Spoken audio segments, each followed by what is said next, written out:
But what about a second drink? Get out of here, Pippin. You are such a Pippin. You are such a Pippin. Ah!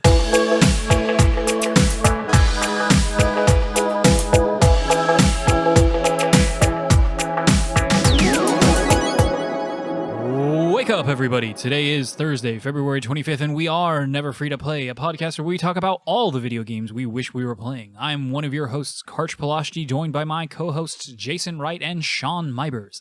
If you decide you like us and you want to see us pull off another year, you can find us at neverfreetoplay.com, patreon.com/neverfreetoplay, or on all the other social media where we are Never Free to Play.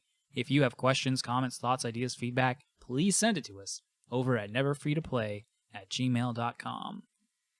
I'm going to start us off today. I got a fun anecdote. I'm a father. I have a little daughter. She's not so little anymore. She's 7. Oh, man. She loves her Uncle Jason and her Uncle Sean. Bless her heart, though. She could not remember how to say your names or read them. So, I'm playing the Wii. My name is a single syllable. Well, I'm going to get there. It's a familiar problem that you've experienced before. You're going to roll your eyes. Maybe not. We'll see. Anyway, playing my Wii in the chair, or not Wii. I'm playing my Switch. I was playing a Wii game on my Switch in my chair. She's sitting next to me. Phone's on the arm of the chair. I'm in the middle of like a boss fight or something. I'm playing Mario and it buzz, and you guys have been, sending me messages nonstop or talking between the two of you on Hangouts or whatever, and so it's been buzzing a while.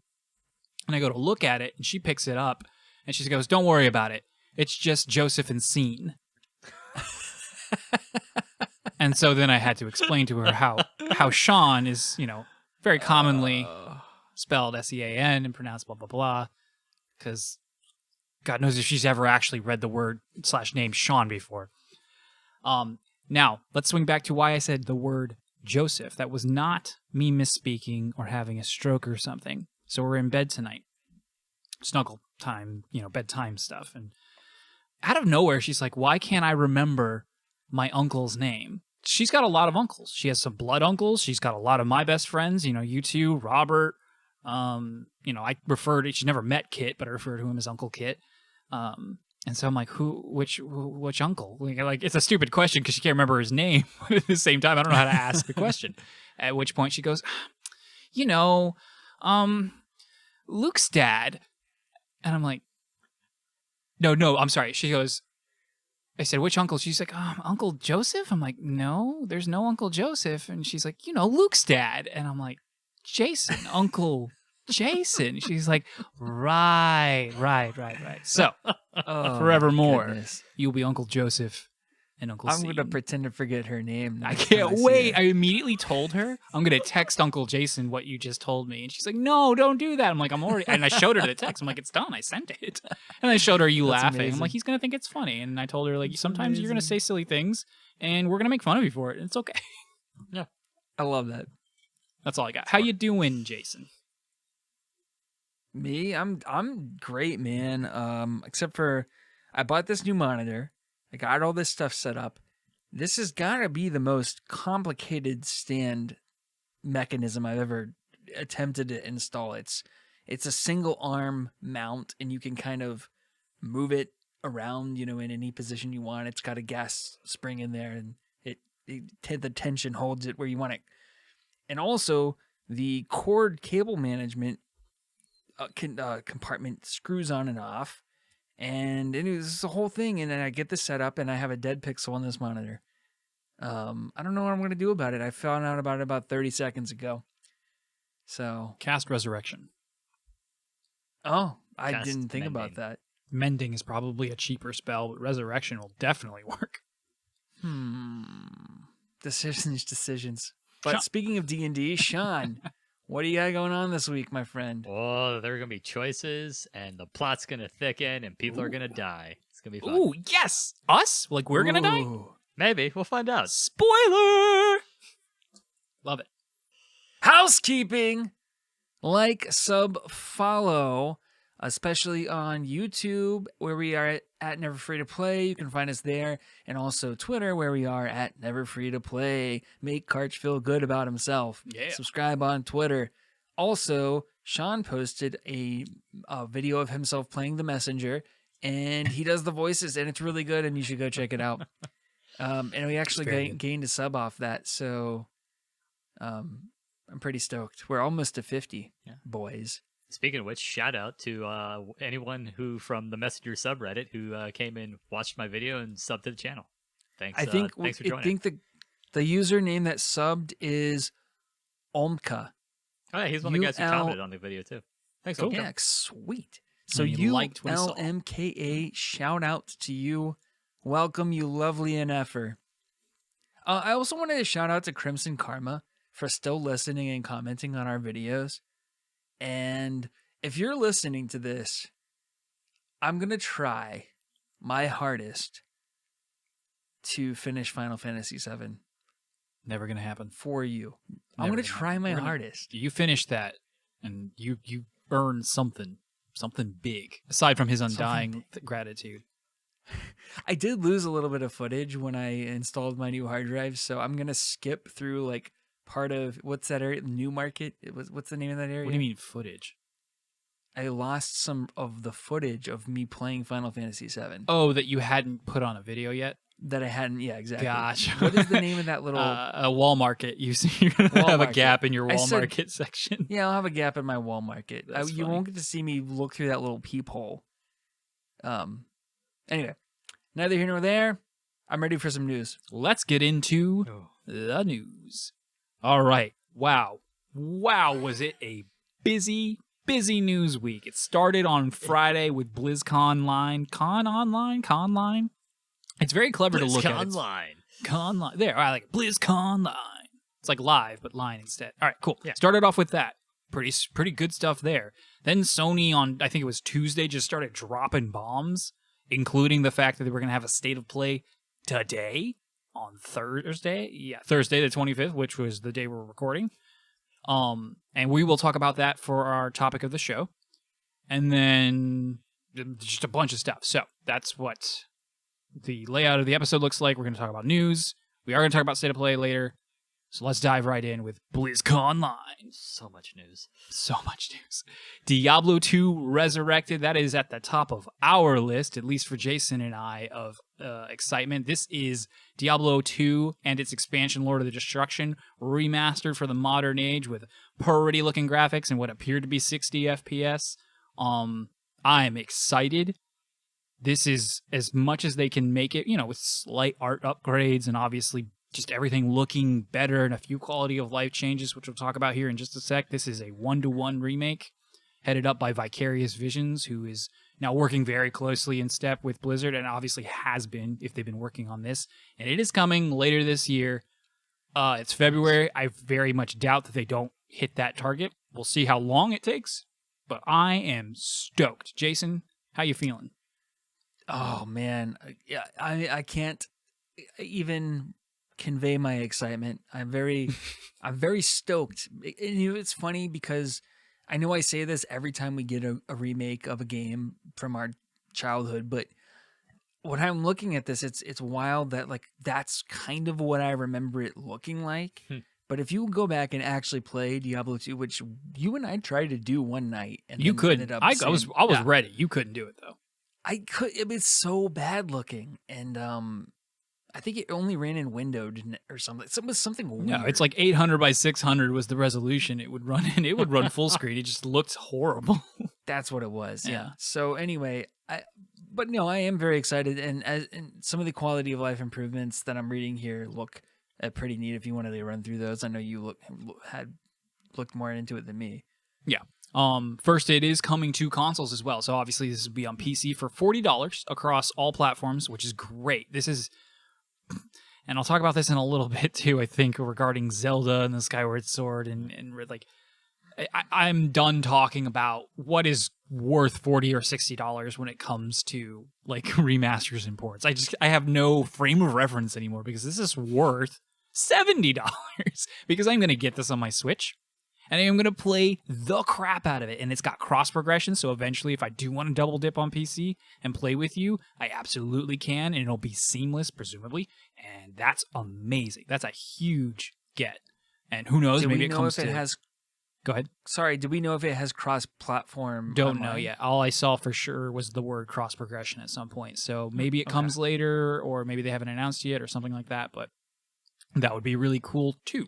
No idea how they're going to handle loot yet. I don't think they've mentioned if it's shared or not, and how picking up loot will even work on consoles, because that sounds tricky. But we'll get into that, I'm sure, as we get closer to the release date. But yeah, as I mentioned at the top, complete graphical overhaul. You can switch to the old graphics if you want, though. Presumably, the resolution will be, bumped up to fit the screen that you're used to using, modern TVs and monitors and stuff. But if you like that janky old look, go ahead and play it. It'll still play in the, everything else will still be up to speed as far as the performance and everything. Some of the quality of life improvements, auto gold pickup. So you used to have to click on all your gold piles. No more. Shift click items. That's funny. That used to be a hack. People would have auto pick. Well, auto pick items was the hack. Auto gold was just although I don't know how mods worked with online, but this, like, a lot of this quality of life stuff that I'm about to read off are things that people have just modded into the game for years at this point. Auto gold being one of them. You'll be able to shift click items from your person's inventory to the stash. So instead of clicking and dragging an item with your mouse one at a time, whether that's gems, which are teeny tiny, and charms, which are teeny tiny, or bigger items like swords and armor, which is really awesome. You're going to have a larger personal stash, and then probably my favorite thing ever, you will have a shared stash among all your characters, one for offline and one for online, which means no more mules. So what you guys used to have to do is you didn't have such a thing, but you could transfer items to other characters. What you had to do was start a game, online or offline, and then drop your items on the ground. And then wait, maybe your game had to I don't know the phrase for it. It had to be a real game.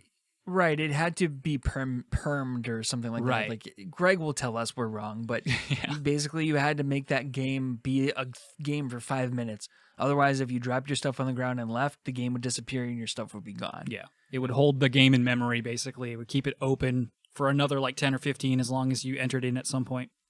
Anyway, you would do that, and then you'd log into that other character, usually referred to as a mule, just some level 1 nobody, who would pick up the item and put it in their stash, and then you'd have to do this stupid little shell game, especially as you got really into it and got high levels and you had gear that you wanted to keep and do trades and stuff. No more. Now we've got shared stash.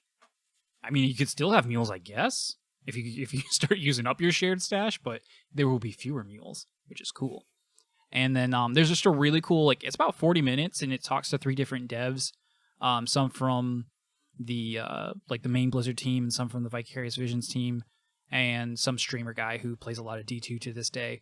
And it's just a really fun kind of deep dive into what they've been accomplishing so far, what they what they're promising to bring, and just to see the look on the devs' faces. It's wow, they are excited about this, and not in a marketing PR kind of way, but in a, man, we've really tried here, because the last time Blizzard tried to do a remaster was with Warcraft 3 Reforged, I believe it was called, which was met with a lot of it was not met well. It was met with poor reception because it was buggy and the online was bad and it didn't look nearly as good as they said it was going to in promo shots and stuff. So Diablo 2 Resurrected. Cannot wait. Anything else to add, Jason, before we move on?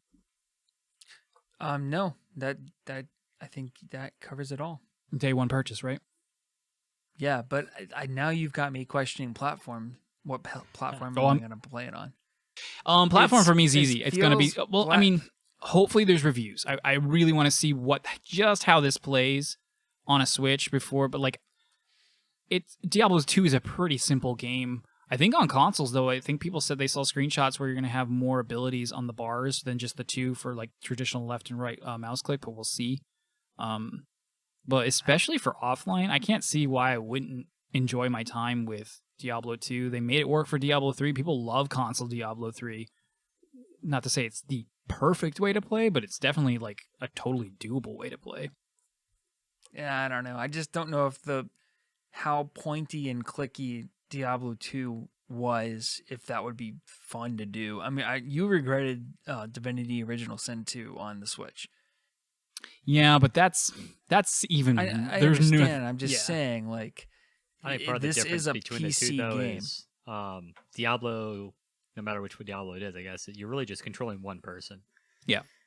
I played like Icewind Dale on the Switch, and it does not work. You're trying to do that the whole party, and it falls apart. But yeah, I actually have played a little bit of Diablo 3 on the Switch, and I had no issues with the controls. It's possible it would be better with mouse and keyboard, but it controlled. It was intuitive and it worked just fine. But during the development cycle of that game, they knew they were going to bring it to console, and True. I don't know. Just Diablo 2 was not made with it. Well, I say you get it on PC, and I'll get it on Switch. Yeah. Then I won't be able to play with you. Maybe. But anyway, We'll see. we can sort this out later. I'm gonna double dip. Not right away, but I eventually will double dip. Just saying. Anyway, moving on. BlizzCon also had Diablo 4 news. They have a new class, the Rogue class, which is actually an old class from the original Diablo, the very first one. The intro cinematic was a little edgy. The whole thing just seems too edgy.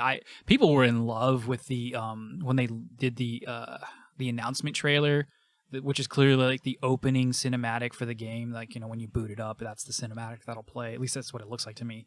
I didn't like it. I mean, it was dark and it was like, demonic, and it had all the nasty blood ritual stuff. But like overall, I found that trailer really underwhelming. I was like, what? I don't know. I don't feel Diablo from this. And I found the same about this. It's just like the rogues, the nasty underbelly of society. And the only cool part was that she's slowly putting ears onto this pew because she's talking to this priest who clearly hired her to kill some baddies around. So basically he was using evil to fight evil. And classic Diablo 2, when you would kill somebody in PvP, an ear would drop with that player's name, and you could keep it in your inventory for no other purpose than to say, I got this person. I killed this person. Yeah, it was a fun little trophy. So that was a really cool callback, which also clearly implies that there's going to be PvP from, like, hopefully at least, good PvP from the start. But Rogue's not my class. Never has been, never will be. Like, ranged and quick little, like, sneaky fighters. Not my thing. There was some itemization, like, screenshots and stuff, like, stills from the videos. The stats look really boring. Once again, even fewer stats than D3. We're literally just talking about attack and defense stats, maybe some like primary stats like dexterity or strength or health or whatever. We can talk about this later, but like that seems to be a trend in games. Like absolutely, it's a perfect example of like the reduction in the number of skills from Morrowind to Oblivion to Skyrim, and then like you went from like 8 ability scores to 3 ability scores. Mm-hmm. But but see, whereas that is maybe a topic of the show down the road. That sounds like a great one. Yeah, like what's the word? Homogenization, maybe something like that of game mechanics. But where is that? Obviously, you just gave a description within its the same franchise, but that's more of like a shift genre wise. Whereas this is just like this is what that game is. Diablo is loot, and loot should be interesting and not just be like, it's got a green, good for me, it's better, let's use it, equip it, and keep going. Because then what's the point of, I don't know, just what's the point of anything? Building, finding, trading, making hard choices. This is what people loved about Diablo 2. Finding something that you could wear from level 2 to level 75 and it not being a bad idea. Maybe it's a really rare find, or maybe it only works for a specific kind of build, but such things just don't exist in MMOs. Such things don't exist in Diablo 3, and it's looking like it's not going to exist in Diablo 4 either. But we'll see. The gameplay looks good. It's fluid. It looks fun. I definitely do enjoy the art style and the atmosphere that the game is going for. Jason, you said earlier, I don't think you got to see any of this yet. Is that right? No, but I do. I mean, I've seen the aesthetic and right. some of the art. I just didn't watch the event info. But yeah, kind of what you say. I hope I know that they tried to recapture some of the original grit of Diablo 1 and 2 with the art style. I'm hoping they recapture some of the fun elements of the loot system. But it sounds like they're kind of following more in line with the trend of Diablo 3. If they do that with both, I don't know how much has been shown off on the skill tree and stuff like that, but I don't know. I just, like you said, I don't know how skills work at all now that you mention it. I think there is an other end of the spectrum for me, and that is Path of Exile, because I really feel like that's too much. Absolutely. But there is a balance. For sure. I feel like the itemization is fine in Path of Exile. I think it's the skills. It's there's too many permutations and variations, and not just the skill passive tree, but the skills themselves, which are the gems, and you equip those. But then the modifiers go crazy, and that's nice to have. And maybe that's what it is.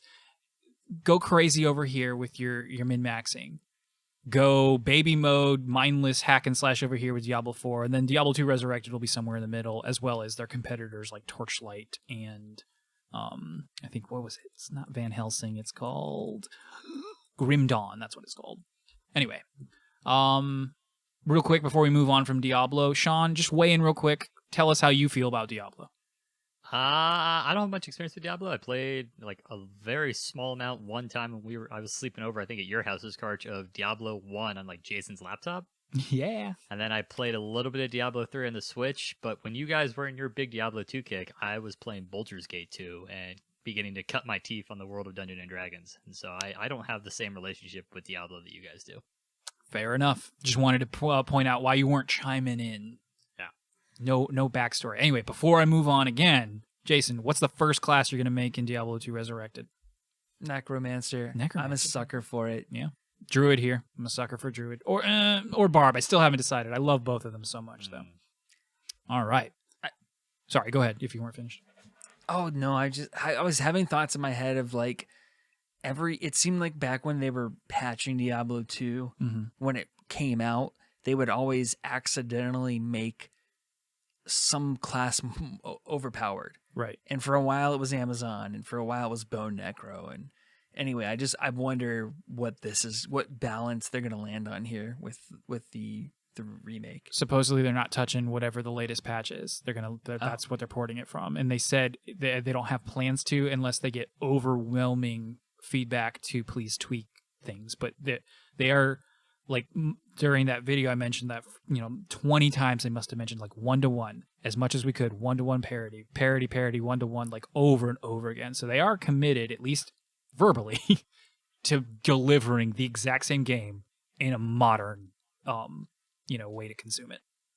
Okay. Yeah. Well, that's their specialty. So anyway, Yes, it I'm is. looking forward to it. We can move on from it. Super duper. Last thing for BlizzCon Online was WoW Classic will be releasing the Burning Crusade material expansion. I just wanted to mention that because that was my favorite one. That was one of the ones I played the most of alongside Wrath of the Lich King, but I definitely enjoyed Burning Crusade more just thematically. So in a different lifetime where I have more time, I would be playing it right now if it was out. Anyway, moving on. We're going to get into some PlayStation news. They dropped, finally, Resurrected from the Dead PSVR. It's not dead yet. Sony announces a PS5 VR headset. It's got a new controller inspired by the DualSense, so hopefully no more Move controllers. Hopefully something new and proprietary. Single cord connection, which I always remember hearing was a huge deal with how many cords and wires there were. And it is definitely not coming out this year. That is pretty much the gist of it. But Jason, Mr. VR Man, go ahead and tell us how you feel. Well, it was very interesting to see them drop a console announcement in a Jim Ryan interview with GQ magazine. Wild that they would do that. I didn't even realize that's where that came from. Since this is a console. Yeah, no, it came from that article, that interview with Jim Ryan. Tried to slip that in. Yeah, see, nobody picked up on it. No, I did. I'm sitting here shaking my head. Oh, good. I'm just really gonna get excited. revenge later, probably Sunday night while playing D&D. Oh boy! But then I get that new character everybody wanted dibs on. So for this one though, I'm very excited for Sony. I know there are some tweaks that they can make in design. It's interesting to me that they're still going to be corded. I don't know. For some reason, I thought maybe they would try for wireless, but like streamed from the PS5. Mm-hmm. Kind of like remote play, but obviously you'd have there'd have to be dedicated hardware in the PS5 to reduce the latency. Valve does this on the There's your Index. answer right there. Well, I don't think it's is, just latency. I think it's if they want to put as much of the burden on the console as possible, I think the cord's probably the best way to go, right? Yeah. I don't know. I don't know how it works, but Well, what I'm telling you is Valve Index, or at some point, when maybe it was back when HTC was making it, but their headset has a wireless adapter. But the thing is it's like it's I think on one end it's kind of a dongle that you would plug into, USB 3.0 or whatever, and then the other part of it will plug into the headset. I mean, the headset's not doing any computing; it's essentially a monitor strapped to your face. But yeah, so anyway, I just thought that was interesting, and totally makes sense that it's not coming until 2022. Very, very excited about the controller, and like you said, Karch, hopefully they move away from the Move controllers and incorporate some of that vibration, 3D vibration or whatever from the DualSense. Haptic feedback. There you go. Thanks for being fancy. Jason, Mr. VR man, you're gonna get a PS5 eventually. Correct. Is there anything that can convince you to get a PSVR 2.0, we'll call it? Yeah. The main thing I think with any hardware for me is always comes down to software. So Sony had this weird ability to lure AAA developers into bringing their VR titles to PSVR, if not exclusively, then at least timed exclusive. And you saw this in several instances, especially with Bethesda games. I mean, Skyrim VR was first had on PlayStation VR. We just saw with Hitman 3, right? Yeah, exactly. Oh, yeah, that's right. So yeah, Hitman 3, the VR component of that is exclusive to PlayStation VR. So there are some things that could bring me over there. And I mean, if the price point's right and they've got the titles that I want to play that I can't get anywhere else, then that's what I'll do. Speaking of price point, what do we think this is going to be? The original PSVR launched at $400, which was pretty much, especially at that time, it was definitely more than the PS4 cost. So if you didn't have one, you were looking at, after you bought all the cameras and stuff too, an $800 purchase, which is a lot for most people. So what do you think they're going to come in under a console price, or is it going to be about the same or even more? I think they're going to target 300 because that's the entry-level model for the Oculus Quest 2, and that is the market that Sony plays in with their VR is entry-level. So I think, they want to be mainstream, and right now, by far, I think, I haven't looked at sales numbers, but if I had to guess, I think Oculus Quest 2, the Oculus family of headsets might be approaching or exceeding that of PlayStation VR. I don't know yet. But anyway, I think they're trying to compete in that space. Cool. All right. Well, we will see that next year, maybe. Moving on. Next, we have, speaking of next, Anthem next. Canceled. EA. So this thing's from Bloomberg, but everybody's reporting on it.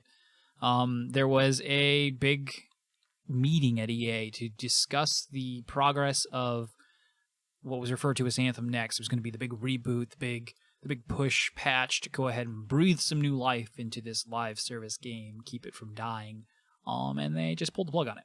Anthem will remain alive as it is today. The game service will be supported for the foreseeable future. I don't know how supported. It'll be on. You could log in and play.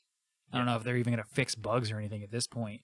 But the team that's been working on it will be moving to work on the team that's currently doing Dragon Age 4.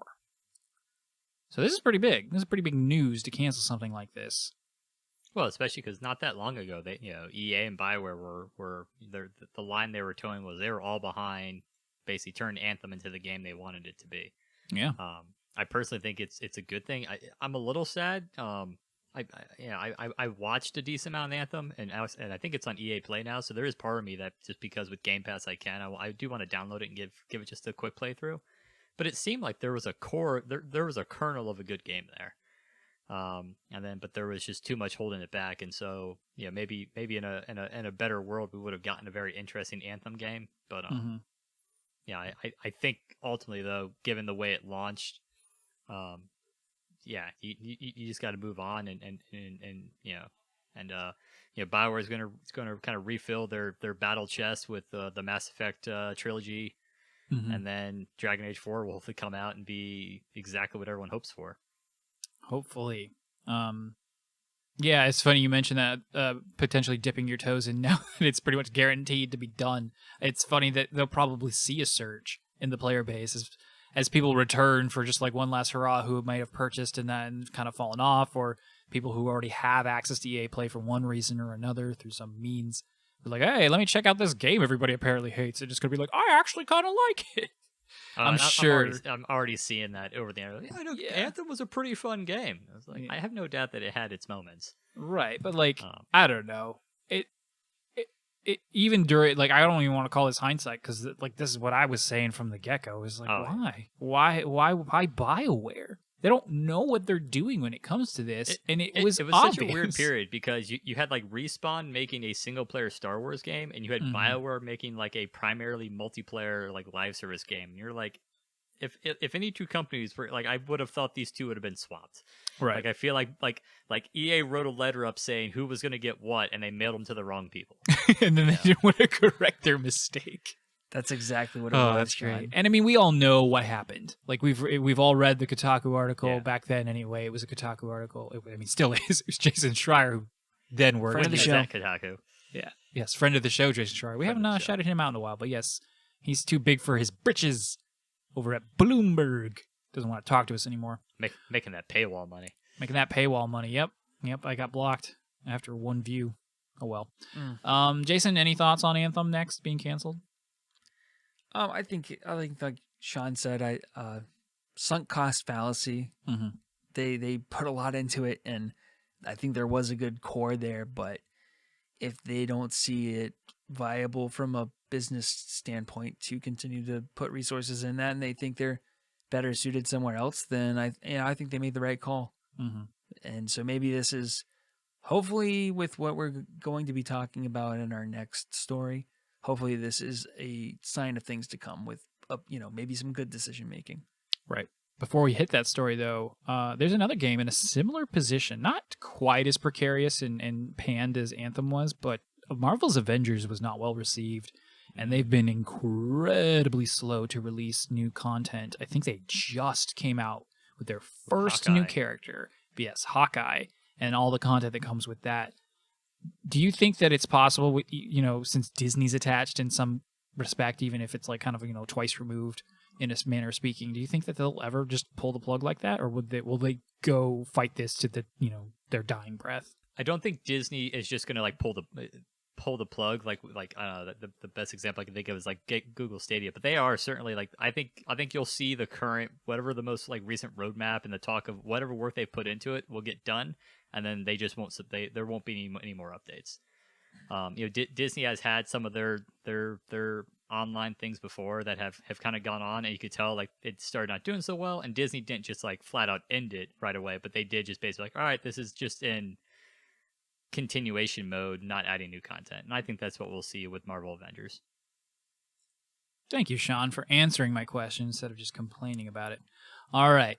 The segue they mentioned, the tee up, the softball is that, speaking of Anthem next being canceled, citing that failure and the success of Fallen Order, EA says Dragon Age 4 will be a single-player game. It had plans to be, in fact, it could have just been another one of these. It was going to have a very integral multiplayer component. It was going to be a live service kind of game. But because of, again, those successes and those failures, and them finally maybe just waking up and smelling the coffee with the kind of team that they have, this kind of company that they have in BioWare, Dragon Age 4 is just going to be more Dragon Age, which is a single-player experience, although I think 3 had some multiplayer. So that's pretty cool. So Dragon Age Inquisition did have this weird like co-op multiplayer. You got to like play some of this. It felt very tacked on. And then Mass Effect 3 had what was actually a very well enjoyed multiplayer mode, but was then also panned because in order to get the best ending of the game, it basically, unless you perfectly executed all the quests, you had to play some amount of multiplayer, which was kind of the first like sense of betrayal amongst your BioWare fans who were used to their games being very much solo single player experiences. Yeah. I'm excited for this. It comes along with kind of another interview that talked about how BioWare or EA is saying that the fate of their the intellectual property, the franchises of their various studios are up to their franchises. Mm-hmm. So hopefully you'll see maybe EA is realizing that trying to force everyone to fit into a single gameplay model isn't going to work. and we'll get to see these studios kind of fall back on and making the type of games that they're passionate and kind of their expertise lean towards. Yeah, it's a shame the Anthem had to stumble because of not just really BioWare. Like although BioWare has been butchered over the last 10 right, like years. I have never been a BioWare fanboy. I've never been a huge fan of their games. Like That's my job. Yeah, exactly. Like I didn't play a lot of their old stuff when it was Interplay and Black Isle and all that stuff on the PC. I played the crap out of and loved KOTOR, but then I just kind of missed the Mass Effect train, and I liked Dragon Age Origins enough, but I hated the second one. It was so different. A lot of people did. Yeah. Inquisition was more of a refinement of Origins. But by that point, it also just it took the refinement combat-wise, but I could clearly tell that they were continuing the story narrative kind of world building that they set up in 2, and I was like, that was part of the reason I hated 2 so much. I was like, what is this world? It's not even the same. That was the other thing. It was the most disconnected sequel I've ever played. And part of that was on purpose, but I just think it was handled horribly. Yeah. Titanfall 3. We're going to see it, Sean? Just no, probably not. Do you want a Titanfall 3? I do. Are you sure? Like I love that gameplay, and the campaign I stand by is one of the best single player FPS campaigns ever. And if there was a Titanfall 3, there would be a surge in player base, and I'd have a chance to continue to be able to play that awesome style of FPS that nothing else does again for at least a little while. Can I? Is it on EA Play? Can I play this through Game Pass Ultimate? Yes. All right, I'm going to put that on my list for later in the year, much later at this point. But I'm going to do it. Campaign's 8 to 10 hours. Mm-hmm. Easy peasy. And it's standard length for an FPS campaign, but it's awesome. Right. Cool. There are Sean, 2 levels in there that are just absolutely amazing. And then Sean, everything else is top notch. Why do you think that we're not going to get a Titanfall 3? Because obviously, they've seen some success with Apex Legends, but I mean, I don't think it was the Fortnite killer they necessarily wanted it to be, and they could put that in maintenance mode. So what does that make I think Respawn's because Apex project? has been successful enough that it's going to continue to pull resources from the teams at Respawn, because I mean they're continuing to put out new acts and all the time. and new what was it or new legends is what they call their characters. Right.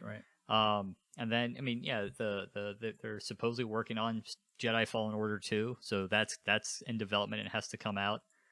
So I just don't see there being room for their team to kind of come together, at least anywhere in the next probably 5 years, and put out a Titanfall 3. And then by that point, it's like you're so far. I mean, you're 10 years past at that point from when Titanfall 2 came out. That yeah, I think there was a lot of like Titanfall 2 was an amazing game, but it just never did as well. And I think Respawn is going to be of the opinion that it's just time to walk away from trying to make that franchise work. Yeah, don't throw good money after bad. That's a simplification, but at the end of the day, that's what it is too. Like it just wouldn't be the best idea for them as a studio, as somebody owned by somebody like EA. It's just like you said, it's just not going to happen. That's the thing. I mean, they pulled out all the stops on Titanfall 2, and it didn't work. Now, and I mean, the part of it got released at a bad time, right? But they pulled. I mean, the big complaint for one was there was no single player campaign, so they put in the best campaign you've seen, and then the multiplayer was amazing. It didn't work. Mm-hmm. Do you think that it's possible they could do a little nod to the Titanfall fans and put like a Titan mode into Apex Legends? So they've already some of the legends are related to some of the characters in Titanfall 2, and it's in universe, right? Yeah, it's supposed to be the universe. Some like a few decades in the future, like basically after the war between the against the IMC has been won. And one of the developers at Respawn has already said that Jack Cooper, who's the character you play as in the campaign for Titanfall 2, is in Apex Legends somewhere. People haven't been able to figure out what they meant by that yet, but but I don't think you're going to see a pilot Titan mode, because that would essentially mean that they've recreated the Titanfall multiplayer, and that's just they're not going to do that. I mean, Apex Legends is set in the universe, but it's beyond just being a battle royale, it doesn't have the same speed and control scheme of Titanfall. Right. All right. Well, that does it for the news. Now we've got probably an equally lengthy news section that we like to call Sean's Minished Caps. So take it away, Sean. This is a lengthy one this week. So Days Gone is making its way to PC this spring. The CEO Jim Ryan promises more first-party titles to come to the platform in the future. Nier Automata, one of Karch and I's more recent favorite games that we still owe you guys a spoiler cast on, has surpassed 5.5 million copies sold, which is pretty impressive especially for that that JRPG type of game. Woo! Even more exciting is Tony Hawk Pro Skater 1 and 2 is not only coming to the Switch, which is probably the one we're most excited for, but will be coming to PS5 and the Xbox Series. And then Pokemon turns 25 this weekend on the 27th, so we'll have our Pokemon Day. Real quick pause there. Do you think Pokemon Day will get more recognition from Nintendo than Legend of Zelda's 35th anniversary? No, it'll technically be from like the Pokemon Company teams. Game Freak. See. Game Freak, Pokemon Company is the yeah. company that's like in charge of that. So yeah. Okay. If you haven't already bought enough Stardew Valley, you can now buy Stardew Valley in a board game format, which honestly I probably will do, especially if it turns out to be very similar to Agricola, which is one of my favorite board games. It's already sold out. Is it really? Yeah. So much for that. One of the gems of the Xbox, because it was an Xbox and PC exclusive at the time it came out, is Star Wars Republic Commando, which dates back to 2005, is coming to the PS4 and Switch on April 6th. It already came out for the Xbox One back in 2018. That's coming from Aspire, who's continuing their trend of porting old Star Wars games, having done Star Wars Pod Racers and then Jedi Academy and Jedi Outcast most recently. Virtual desktop PC VR streaming is now going to be available on the official Oculus Quest store. This will allow you to wirelessly stream games to your Oculus Quest 2 without having to sideload that application. So I know Jason's pretty excited about that. Something I'm super excited about because I've missed the opportunity, as I think most people did last year, is Analog, who made the Pocket, which was the Game Boy, Sega Genesis, Game Boy Advance. Basically, it looks like a real sleek, modern take on a Game Boy Color. Will have more stock of the Pocket this year and promises to be implementing methods to combat bots and scalpers. So good luck to them on that, and we'll see if I can maybe pick one up. Epic is settling a class action lawsuit related to gambling in games due to their randomized loot boxes. The interesting thing on this one is Fortnite, as everyone knows it now, doesn't have randomized loot box. What did have randomized loot box was Fortnite's little early on co-op survival mode. So anyone who bought one of those when that style of Fortnite still existed will be getting 1,000 V-Bucks added to their account as part of that settlement. So go use that and buy some dances, I guess. CD Projekt Red has stated that patch 1.2 for Cyberpunk 2077, which is the second of their big patches to hopefully squash a lot of the bugs in the game, and this one in particular was supposed to focus on last generation console performance, has been delayed from February into March. CD Projekt Red is claiming that is due to the cyber attacks that they recently experienced. And finally, before I pass out from talking too much, Baldur's Gate 3 patch 4 is live, so go play a druid and turn into a badger. Badger, badger, badger, badger, badger, badger, badger, badger. Do I have a PS5? Maybe. Do you have a PS5, Karch? Should I have a PS5? Maybe. I don't. Definitely. I should have one. But I don't. You've now both made mistakes and then have now been betrayed. Mistakes have been made to me. Yes. So, betrayal. I Tell us start about this... it. It sounds like we stumbled upon Karch's gaming gripe of the week. Yeah. So I write this doc up, or I copy the old one and paste it to a new place pretty early on in the week, usually like tomorrow, Friday. And I pre-filled this. There was no way I was getting PS5 this week. So I typed no, and I tried a few more times before this morning, and they were all unsuccessful, and I was starting to get a little frustrated. It's finally settling in. I'm starting to just get mad every time I see a notification. And then I wake up this morning, and it's about 7:45, and there are alerts. Target likes to do theirs nice and early versus GameStop doing theirs nice and late in the evening. Disc only. You know what? Whatever. I'm going to sell my PS4 for a decent chunk anyway. I'm going to come out having paid very little for this console when it's all said and done. And I'll feel even better about selling my PS4 if I have a disc version anyway. But I needed a Target account, and I lost precious minutes making that Target account because I couldn't just shake my wife awake for her information because that would have been rude. She would have been very mad at me. So, all right, whatever. I was half awake anyway. It wasn't like I was going to be super fast clicking stuff on my phone. Go on my dog walk, coming back inside, literally just closing the door behind me. Wario64 on Twitter. Boom, the digital version's up at Target now. Click, click, click. Press. Ta-don.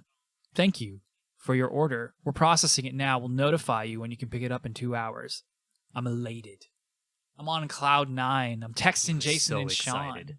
I'm so excited. I'm telling my friend at work who's a big gamer. This podcast was going to be current. Exactly. And then the 2 hour mark's coming around. I don't know. I'm just getting nervous. I don't have any emails yet. I'm not supposed to have gotten any emails yet. And I check it, the order on my account on Target.com, and I see a weird notification, a little warning that says, "Oh, it's out of stock at this location." Why would it be out of stock? I got the order in. No reason. I don't have an answer to that question. This is just simply where the story ends. I called the store, and they're like, we've got your order number. We can't speak to this. Surely you can. You do or you do not have it in stock at that store. It seems pretty easy to tell. You got to call Target.com. All right, I'll call Target.com. After being put on hold for a while, after they took my information, she starts, I can't remember what she said because I was in a meeting, a Zoom kind of, Teams meeting at the time, and I was only listening, not participating necessarily, but I had 2 conversations going in one ear at each time, basically. But the crux of it, she was going to transfer me to somebody because they had it at their store, and I could go pick it up there. So either she was completely misinformed, straight up lying, or was the angel sent from heaven only to have the devil come in and cut the line, because I got transferred to this person. I heard them speak, and then the line just kind of went silent. Phone call's still open, but there's nothing. Hello? No, nothing. So I hang up and I call Target.com again. I get a different lady who immediately just gives me the spiel that was already on the Target.com account stuff. Oh, it's out of stock there. And, oh, yeah, there's not one within 250 miles. Oh, all we can do is cancel. And I'm like, well, where was this lady trying to transfer me? Oh, she's probably transferring you to me. I'm like, well, that doesn't make any sense. I didn't say this because I have to get back to work. I'm defeated. So we cancel the order and refund the card. And I am once again still, PS5 list. Wow. Yeah. You really should have bought it when it was sitting right there in front of you. Really should have. Really kicking him while he's down, aren't you? Well, that's what we do here's here. The thing, though. I said it on the podcast that week that I wasn't going to feel bad for him when he couldn't get one. You're a liar. You felt so bad. You were so mad on my behalf. I was, because friend. I hate retail bureaucracy. Yeah. And so, yeah, for that reason, I was mad on your behalf. But it is unreal that I can't get a rain check. I didn't even try because I know that's not going to fly. But, you processed my order. You took my money. Yeah. And I know they gave it back, but whatever. The hardest part, though, is I immediately unsubscribed from the Twitters that I'm following for the alerts, and it felt so bad to have to go in, tail between my legs and tears in my eyes, clicking on those bells so I can get more notifications. Please, Mr. Twitter folks, tell me where I can get one. So the answer is no. With at this point, subtitle of Ultimate Sadness. At this point, I'm wondering if Sean's going to be able to snag a Series X before you can get a PS5. They seem to be a little, just a smidge easier. Just a smidge easier. Given the utter lack of effort Sean's currently putting into snagging an Xbox Series X, the answer is probably no. Yeah, but we just don't know what this shortage is going to cause here. Maybe I'll walk into a Navy exchange that has one when I got to go pick up something, and I'll be like, yeah, I'll just buy one here. That very well could happen. I will now go drown my sorrows in a drink break. All right, now to talk about what you wish you were playing. I think I'm the only person here. I'm sorry? Skip! Not so fast. Skip! Snooze! Next podcast. I'm pretty sure I just poured my heart out. I thought you guys would give me a pass for a change, but no, I'm sorry, I guess. You know what? Skip you. Oh. I'm skipping out. Bye.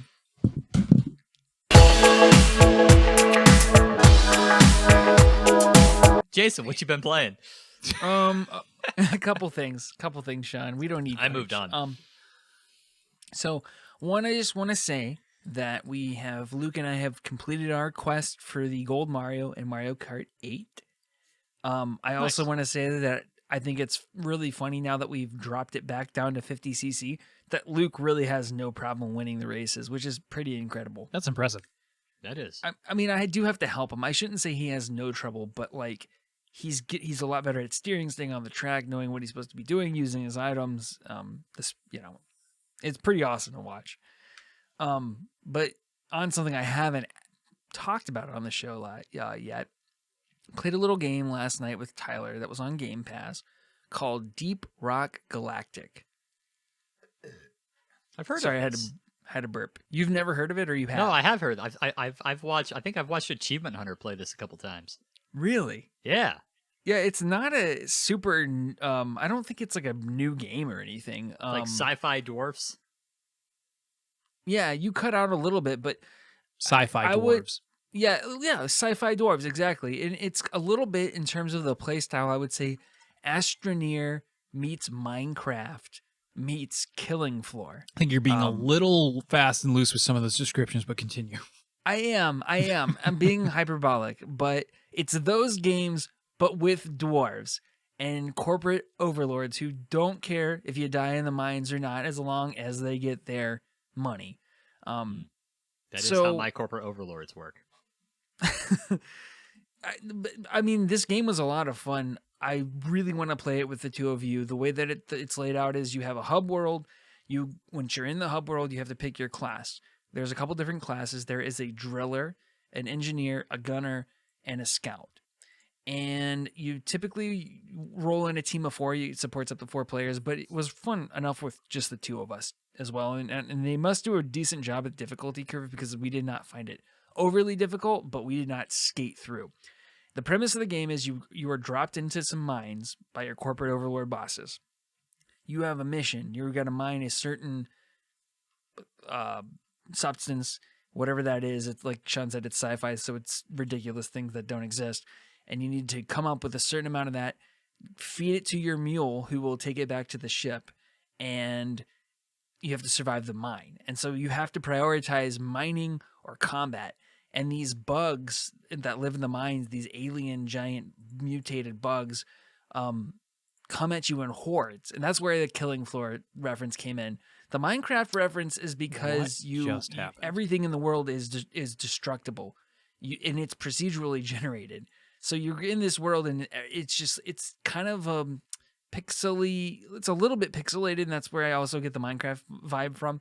And you kind of like, you can go through walls.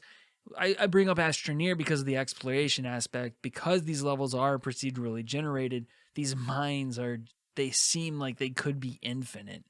But you have to, once you mine what you need to mine, you need to get back to your escape pod.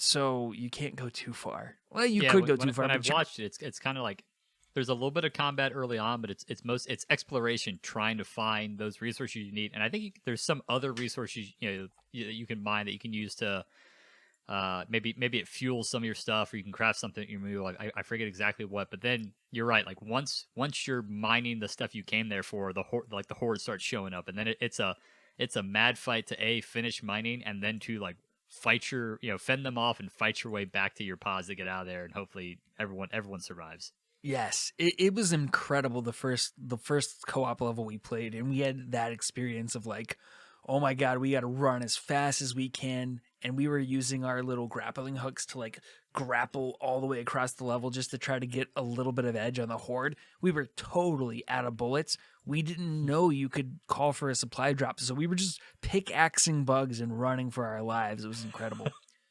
But yeah, within this world, they have 4 classes. They've got the driller class, which their job is to drill fast. You've got the engineer, that's a support class, and it will help the party to climb and also support combat. You've got the gunner, who's going to be your tank, and then you've got the scout, who's got the fastest mobility and the best gear for lighting the mines for the teams, because the mines in certain places are totally dark, and you have the way they do that, the way they handle that, you can throw these little lanterns out. You only can throw 4 at a time, and they regenerate on a cooldown. So, and then outside of that, there's a nice little hub world where, like, once you join this dwarf party, you're the newest dwarf. So you start with, like, no beard, and as you get more experienced, you can upgrade cosmetically your beard. That's so That's great. adorable. I thought it was pretty funny. And then, you know, you can also, there's some RPG mechanics to improve those classes, get more abilities, probably like more lanterns, slower cooldowns, etc. Maybe more ammo. You can upgrade your weapons as well. Cute little hub world. There's a little bar in there and stuff like that. You can buy your party around. So it is a cool little mesh of like if dwarves lived in space kind of thing. This sounds great. Somebody muster the Robert, and we will go play this. That's Yeah, that game sounds awesome. The reason that everything bad just happened to me was because I was just trying to Google if it has crossplay or not, and the internet decided that was a mistake. So I hope it does have crossplay, so that we can all play it together. That's a good point. Because Sean We'll figure something out. Potentially doesn't have a PC that can play it. Although we found out that it's actually not half bad. Yeah, It's it a little really service. isn't. It can edit the podcast. Exactly. Yes, Sean edited the I podcast gotta- last week, and it went very well. It did. Oh, I meant to give him a shout out for that. It did. It turned out really, really good product. Thank you. I got a cooling pad now for it too, so it won't. The thing doesn't massively run its fan and semi overheat every time I run the podcast. Or every time Beautiful. I run editing software. Oh, I had one more. I had one more thing that I played. Yep. So I played Deep Rock Galactic. Also last night, another game on Game Pass. A little game called Wreckfest. 2014 treasure that I obviously hadn't knew. Have either of you ever heard of this game? No. It sounds vaguely familiar, but I couldn't tell you what it was. Okay, it is a demolition derby themed racing game, and I don't know why. Maybe it was the time of night. Maybe it was the substances we consumed, but I have not laughed that hard in a very long time. Of just like being in this demolition derby thing, where it's kind of like Rocket League, but with more realistic physics, and you're not trying to score a goal. You're just trying to blow each other up. So we did an all bot match, and then Tyler and me, and it was just so ridiculous because you got this like mud arena that's all open, but then there's an outer lap as well, and just I can't describe it. I wish I was recording, but the amount of joy when you could just see who could T-bone the other person harder, or who could get a leg up on the other, and you're just skidding around, and it's ridiculous. So I had a lot of fun doing that. I would not purchase this game, but if you happen to have Game Pass and some friends to play this with, it's pretty fun. Cool. Nice. Yeah, I'll definitely check out Dwarf Mining Simulator. Oh but my gosh, I'll pass yes, on that other please. one. Can we please play that together? Yeah, we'll Yeah, find as long time as to it's fit got it in. crossplay. Sweet. Karch, what have you been playing this week?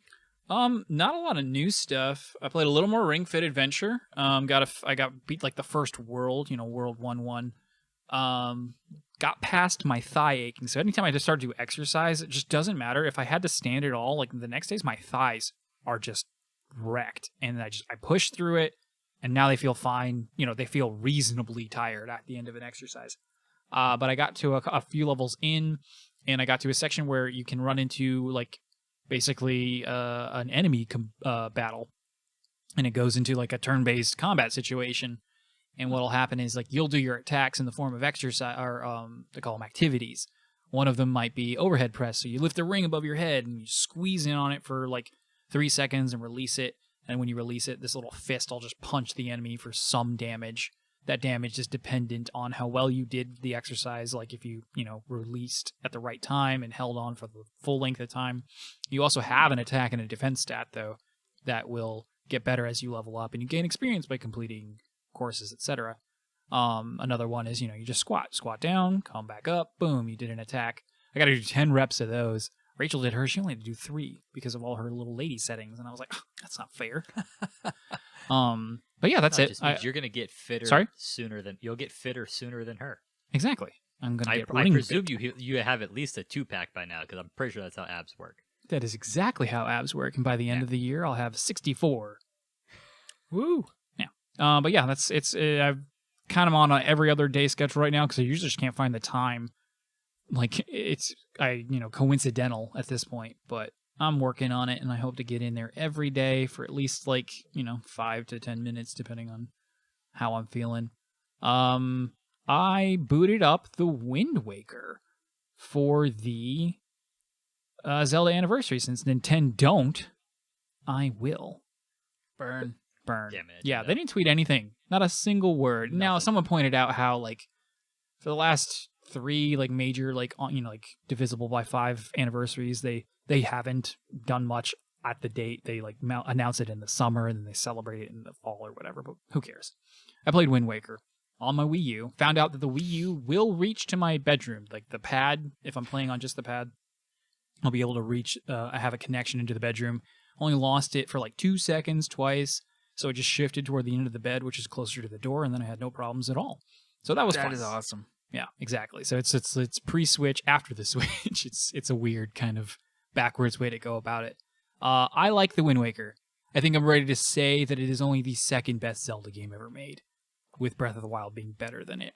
Not in every way. Certainly not every way. This is easily my most favorite narrative Zelda game, and there's still so much charm. The best Link, because he's a little person. He's this dopey little dude. He's got so many expressions. I love it, and I love the King of Red Lions, and but it is lacking in combat, and it is lacking in dungeon design, and the islands aren't as number of dungeons. Number of dungeons, yeah, they left a lot on the cutting room floor at this point.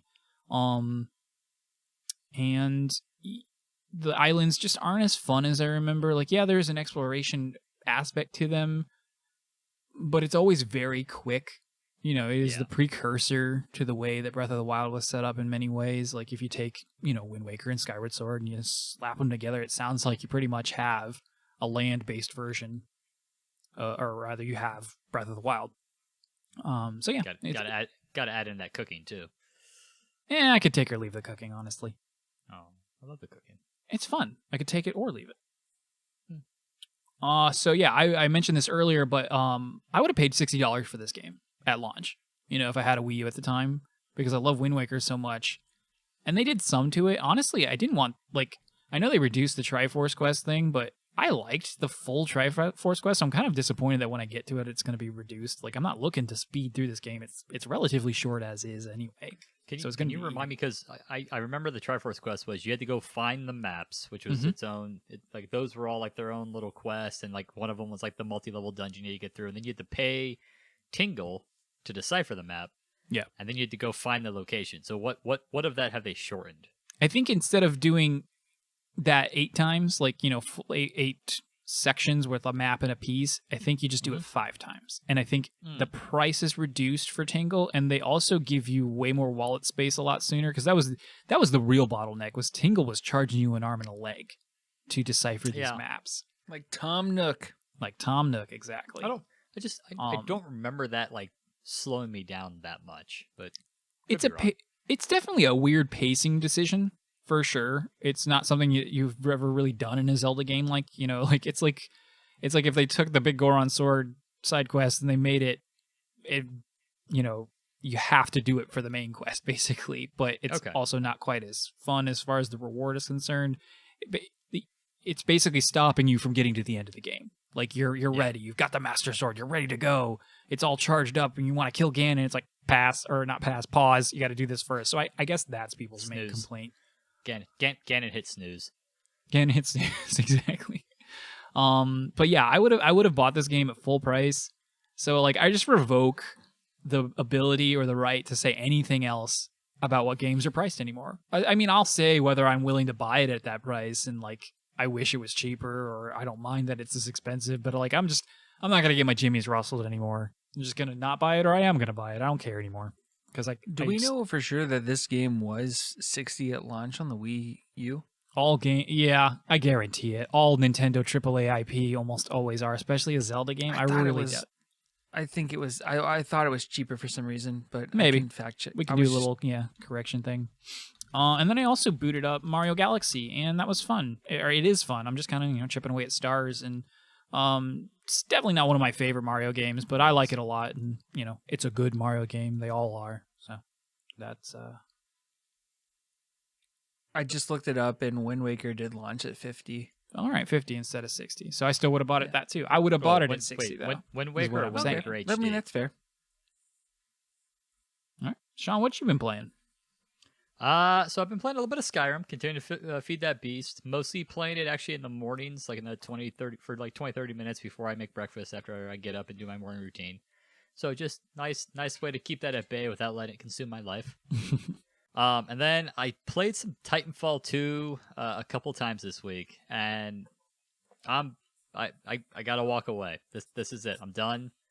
The Titanfall 2 community, just the number of people playing that game still has dropped off enough that like there's just too many people who are like diehards who are far better at that game than I am. And like I probably played like 12 matches in the last week, and probably 9 or 10 of them were just utter curb stomps, one way or the other. And of like those 10 that were curb stomps, I was probably on the losing side of the curb stomp as like the top performer on my team. Like 8 of those 10 times. Or yeah. And it's just I love that game and I love playing that game, but it's just like I'm watching my KD, my lifetime KD just start to drop because I just can't compete with those people more, and I'm having to play with like my best loadout, the weapons I'm best with and the Titan I'm best with just to stay competitive, and it's just like the fun is dropping off. So it is time to walk away from Titanfall 2. I think maybe this weekend, for like old time's sake, I'm gonna go play the campaign one last time, and like really enjoy that and have that to be my swan song with Titanfall 2. And then Titanfall 2's I'm gonna hang you up. I'm gonna uninstall you, but thank you for all the high speed fun. But it's time to walk away. It's hard to And say then- goodbye to old friends. It is. I love that game so much, but it's hit that point. Like that's just it's a point that all competitive multiplayer has hit, where you're just like, there's just not enough people anymore for this to be. You're either like the really really good people who have stuck around and you dominate, or you're not those people. And I'm probably in the upper echelons of the not those people, but I can't compete anymore. Pour one out. It Or whatnot. is sad, and that might be an interesting topic of the show sometime to talk about ways that these, well, I don't know that you would necessarily call Titanfall 2 games as a service, but ways that these competitive multiplayer games can make it fun for newer players or for average players, or even slightly above average but not elite. When a game has a long tail like this. Yeah, I mean, like if my brothers, my friends got on, they're like, hey, do you want to play Frontier Defense, which is the like horde, the horde mode equivalent for Titanfall that's like up this guy? Yeah, I'll load it up and I'll play that 100%. But I'm not playing the competitive multiplayer anymore. Yeah, understood. And then the last game that I started was the game you guys recommend. I finally got to it. And if you've been paying attention to the channel, you saw my first video, but I got to The Messenger. Yeah. Dot. I'm loving it. It's it's funny because between a couple of the comments that my YouTube video got of me playing it, I can tell like clearly there's like the game, like it's really well done, but it's also very much just like you're just like running through the level game. And there's been enough hints from people that I'm like, all right, there's gonna be a point in this game where it's gonna turn, and it's gonna turn into something else besides just a like run through, like a very well done run through the level. Something like that. But I don't care when that happens, because like right now, like I'm invested. Like the music to that game is awesome, and the movement is pretty great. The only part about the movement I don't like is like he's a little too like excited to get to grasp onto the walls. So sometimes I get a little stuck on walls trying to like jump down things. But if you've been watching the video, you know that I'm greatly enjoying reading through all of the dialogue. So looking for that. I've already recorded part 2. I'll get that edited up probably this weekend, and then I'll probably record part 3. So if you're excited for more of listening to me voice act my way through The Messenger, more of that is definitely coming. That is awesome, dude. I was gonna ask you if you were recording all of your play sessions. It sounds like yes, so that's really cool. Yeah, I'm basically I'm gonna record me beating the entirety of that game. Awesome. Yeah, and it's not so- super long. You're gonna find that it'll be a handful of episodes, and it gets harder. This is basically those first few levels are a tutorial of sorts, even past Okay. the actual tutorial, but it cranks up the difficulty for the bosses. The platforming stuff is never going to be super difficult. It's not like like Celeste in that regard or anything. Like it's more complicated and fun in my opinion. But the bosses become hard. Okay. Yeah, I haven't. I mean, I think of the 3 bosses I fought so far. I beat one on the first try. The other 2 I beat him on the second try. Yeah, and at least one of those I was like, I probably should have figured this out and beat him more easily on my first try, but I was making a bunch of mistakes. You will enjoy it once I get the second video up. It'll be interesting how I edit it, but there was a moment where I just get utterly confused on the map, and I try to get back to the beginning of like one screen, thinking that's where the end of the screen is, and it's gonna be hilarious. Ever I forgot how to yell at myself in the processing of the video that I'm an idiot, and then I'll probably cut it, but I end up dying about 5 times trying to get back to that point. If I ever made a video of myself playing a game like this, which I love the Messenger, but I'm pretty sure it would pretty much all be that. Jason getting lost, Jason doing dumb things, dying 5 times, yelling at himself in the video. That's it right there. So sounds about right. But thank you for that recommendation. I am greatly enjoying that, and you can expect. I without a doubt, I'll get the video up this weekend, and then I'll probably record another 1 or 2, little 40-minute, me beating. I'm kind of settling in where it's like me beating two levels at a time, or kind of where I think these videos will parse out. So I'll definitely get more of those recorded this week. Cool. Can't wait. I enjoyed the 40. Like I think that's a good amount of time. By the way, the 45 minutes. You were able to good. Get a decent chunk. Do you played. like it when I talk like this? I know, and the voices were top notch, man. Loved them. For sure. Your old man voice. If I closed it was my really eyes, good. It was really good. I wouldn't even know it was you. I mean, if I thought about it for a moment playing, I would have known like, this old man's gonna die. But I was like, I was so happy with my old man voice, and he died. And I was like, oh man, like. I wasted such a good voice on a guy that it just is now gone. You really did. Hopefully another old man comes back off and I'll dust off old man voice. I give you permission to use the old man voice on another character if that doesn't happen. I'm just gonna do the podcast this way. All right, so topic of the week this week is the Sony State of Play. So they dropped that earlier in this week, and then they had it earlier today, just a few hours before we started recording. So, Jason, what was your kind of general thoughts on the State of Play? So we're about a week out from the Nintendo Direct, and the thing that sticks in my mind, like almost immediately, I had this feeling that I was going to enjoy this more than the Nintendo Direct, and I did. And I don't know, I think it was, like I talked about with the Nintendo Direct, how kind of not Western focus it felt in both like the style and presentation, whereas this kind of did feel a little more Western. And I don't know why, I just like the tone of the presentation better. It felt less dated to me. I thought the pace was good. It just went game to game to game. It just had this quick, graphic and voiceover in between versus having that guy come out and definitely play this game, going through loops against your enemies repeatedly. Yes. You didn't want that? No, I didn't want that. I didn't want it. And I also didn't want the person coming out and like talking to me in between every single game. I mean, that actually did happen, but you just didn't notice it because it wasn't annoying. Well, because it was, like I said, it was just a quick graphic that actually was neat to look at and a voiceover. It wasn't a person coming out. They weren't Urbosa snap every time in between. Hey, I like the snap. I do like the snap. I do like the snap. I mean, I like the Urbosa snap because my enemies are dying. Yeah, Karch, step on me, right? You're a Nintendo apologist. How do you compare this event to the Direct we saw last week? I mean, without a doubt, the Sony and usually the Xbox ones, the production quality as far as like a presentation is concerned and the trailers that are put together just typically are better than the Nintendo ones. So that's always true. Like it doesn't stick in my craw as much as you. Like I've just kind of, I almost enjoy it in that kind of like, oh, that goofy Nintendo in its stupid ways.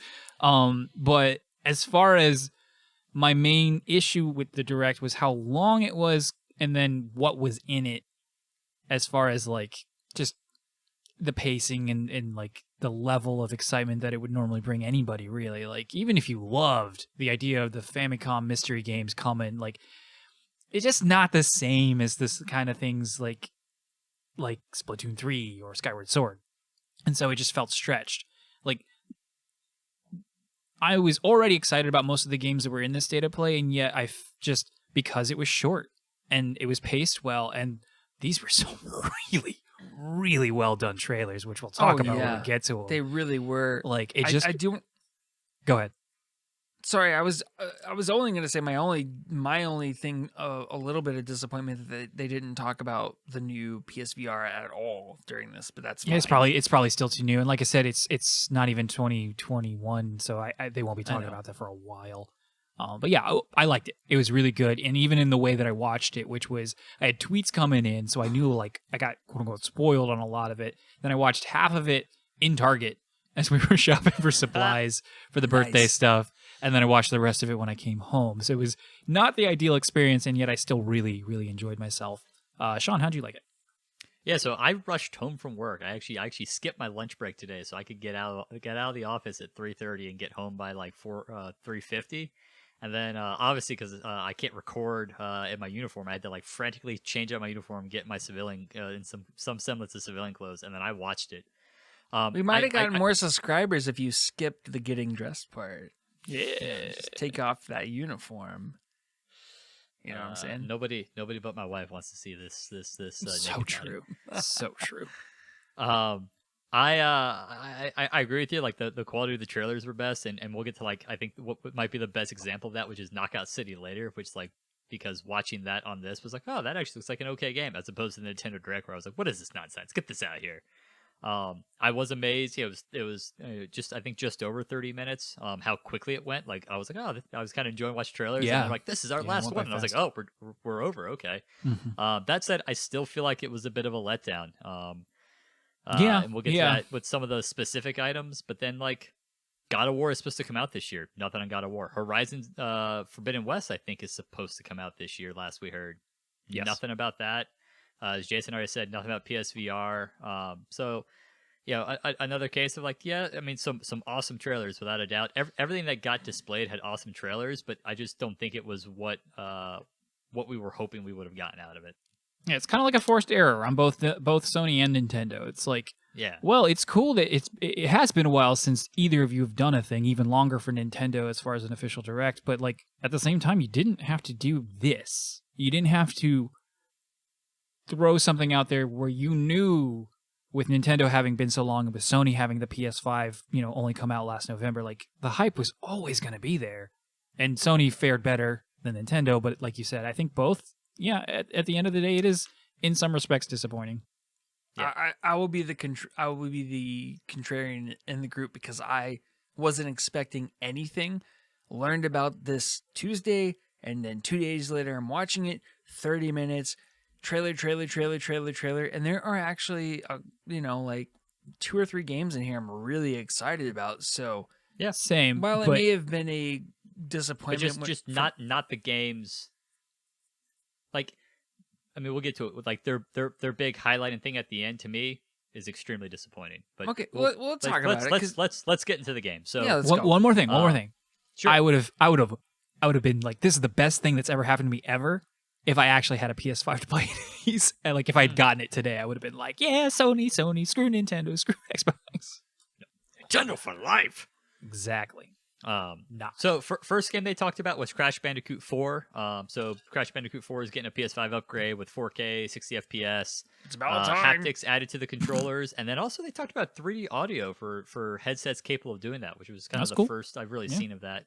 You mentioned 3D sound, and I just wanted to say that it's really annoying that Sony has some of the best noise canceling headphones on the market that I actually own. It's the WX4000s, I believe, and they have the capability from a hardware standpoint to do 3D sound, and it's not compatible with the PlayStation 4 or the PlayStation 5 for Bluetooth sound. I don't even actually know if you can hook them up to it. So anyway, neither here nor there, just Sony things. But so that upgrade's coming out on March 12th, but the part that really kind of annoyed me about this was it's not a free upgrade. You're going to have to buy the game for PS5. For real? I skipped this. I didn't catch this. I didn't catch that either. Yeah, no, so like I mean, I get it. Like, it's more than just like a graphics update with the haptics and the 3D audio, but it is not a free upgrade. It's coming, So and people who have it on PS4, you'll be able to carry your save game forward, but you'll still have to buy it on PS5. And that to me was BS. Get bent, Activision. Come Right? on. Companies are. I thought by now, like I know Xbox specifically in their first party stuff, they're dedicated to smart delivery, which is basically like it's always going to be free for everybody. As far as we can control it.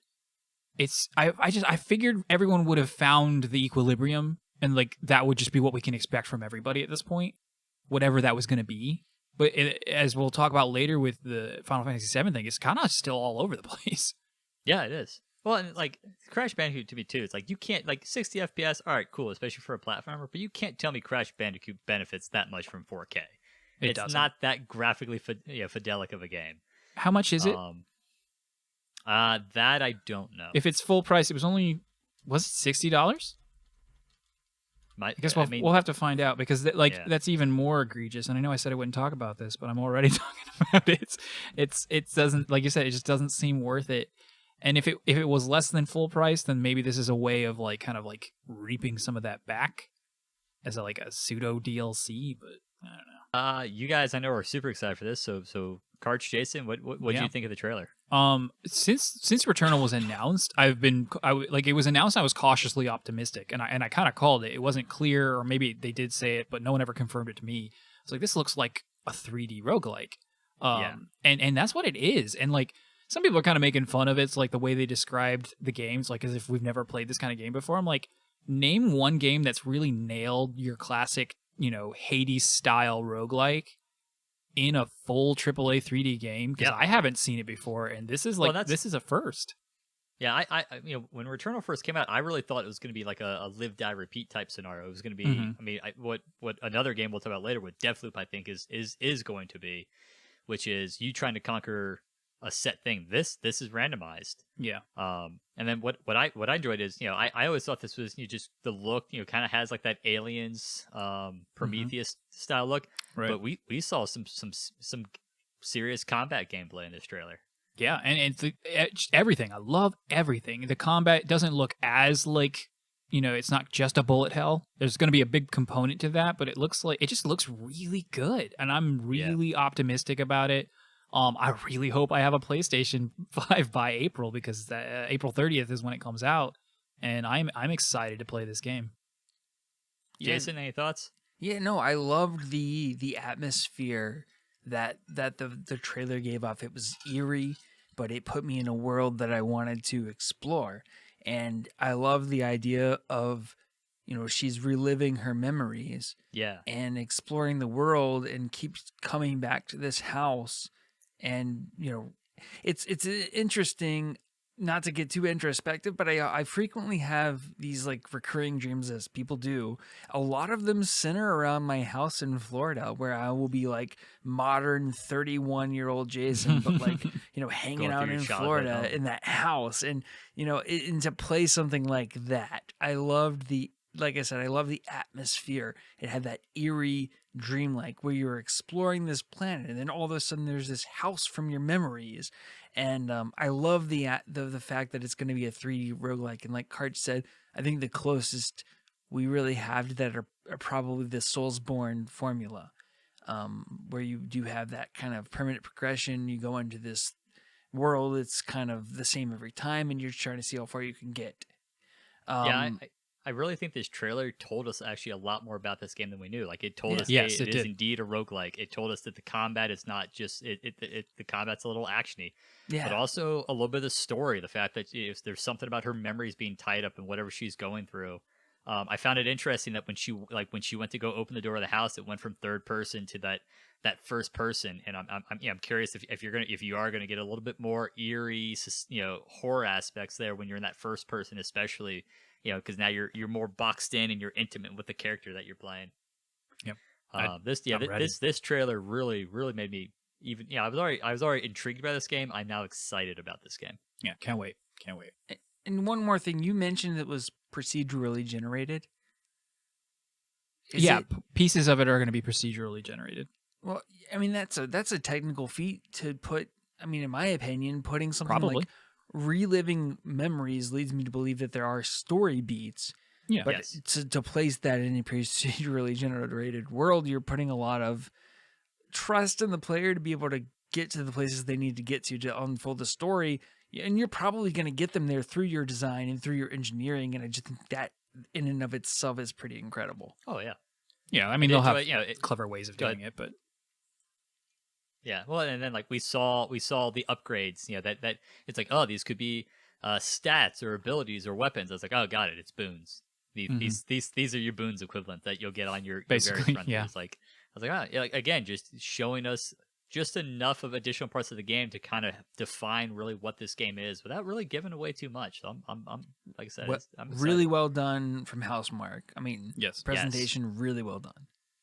Talking about at least better presentation than we saw before. Next up was Knockout City, which is coming out on the 21st of May. I skipped it. This was something we saw on the Nintendo Direct with just an awful trailer. This one was voiced over by the director from the studio. Talked a little bit about the mechanics of this essentially dodgeball game that they made. I'm still very meh about this game. I will say. Maybe because I was bored and I'd already seen enough of the gameplay when I saw it in Nintendo Direct. I did enjoy kind of looking at the scenery. Like the scenery's cool. I'll give it that they made some interesting and intriguing looking scenery. Not that it will probably amount to much more than that, but yeah. Did this do anything for either of you? Absolutely not. Yeah. It triggered my inner millennial to hate it for being too zoomer. This looks like Splatoon and Fortnite had a baby. It's like, Kinda, you're playing yeah. dodgeball. Yeah. I'm like, okay, cool, we're playing dodgeball. Throw But, your friends as the ball. But the Why do you screen, think they didn't- the battle thing gets smaller as it goes. Oh, Do you think okay, they were cool. going to use the same trailer and then they didn't because of how dumb it was? No, like this I think actually had, I mean, I don't know, but I wonder if Sony was like, no, we focus on a higher level of professionalism in our presentation. That's true, because that was like an ad. It was like the longest TV ad you've ever seen, but Yes. it's different. On State of Plays don't do ads. They do... Right. Hey, do you guys have Deep that dives. commercial we were working on? Yeah, here it is. Don't have time to edit it. It's fine, just give it to me. Next up was Sifu, which Well, hold is on. Yep. Sorry, can I say one more thing about this? Sure. One thing I did like about Knockout City is that it said it was an EA original, so that's kind of like A Way Out was an EA original, and I do appreciate the fact that EA is supporting these smaller studios into making these types of games. Yeah, that's a good point. And Eh. so, Eh. well, I just like the idea of it because I want there to be space for that. I mean, that's actually something I enjoyed in general about this State of Play. So, with the exception of Returnal, and then we'll see with Deathloop and Final Fantasy VII, a lot of these games are look more like what I would call either AA or AA plus, kind of in between AA and AAA.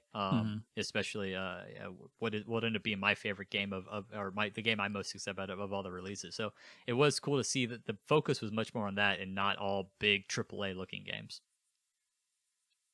Yeah, and I think that's in the spirit of what these State of Plays are. And I know we spoke a little bit about expectation, but I think just these State of Plays in and of themselves, which should lower the bar for expectation, because there are a lot of bigger shows that Sony shows up to do their bigger announcements.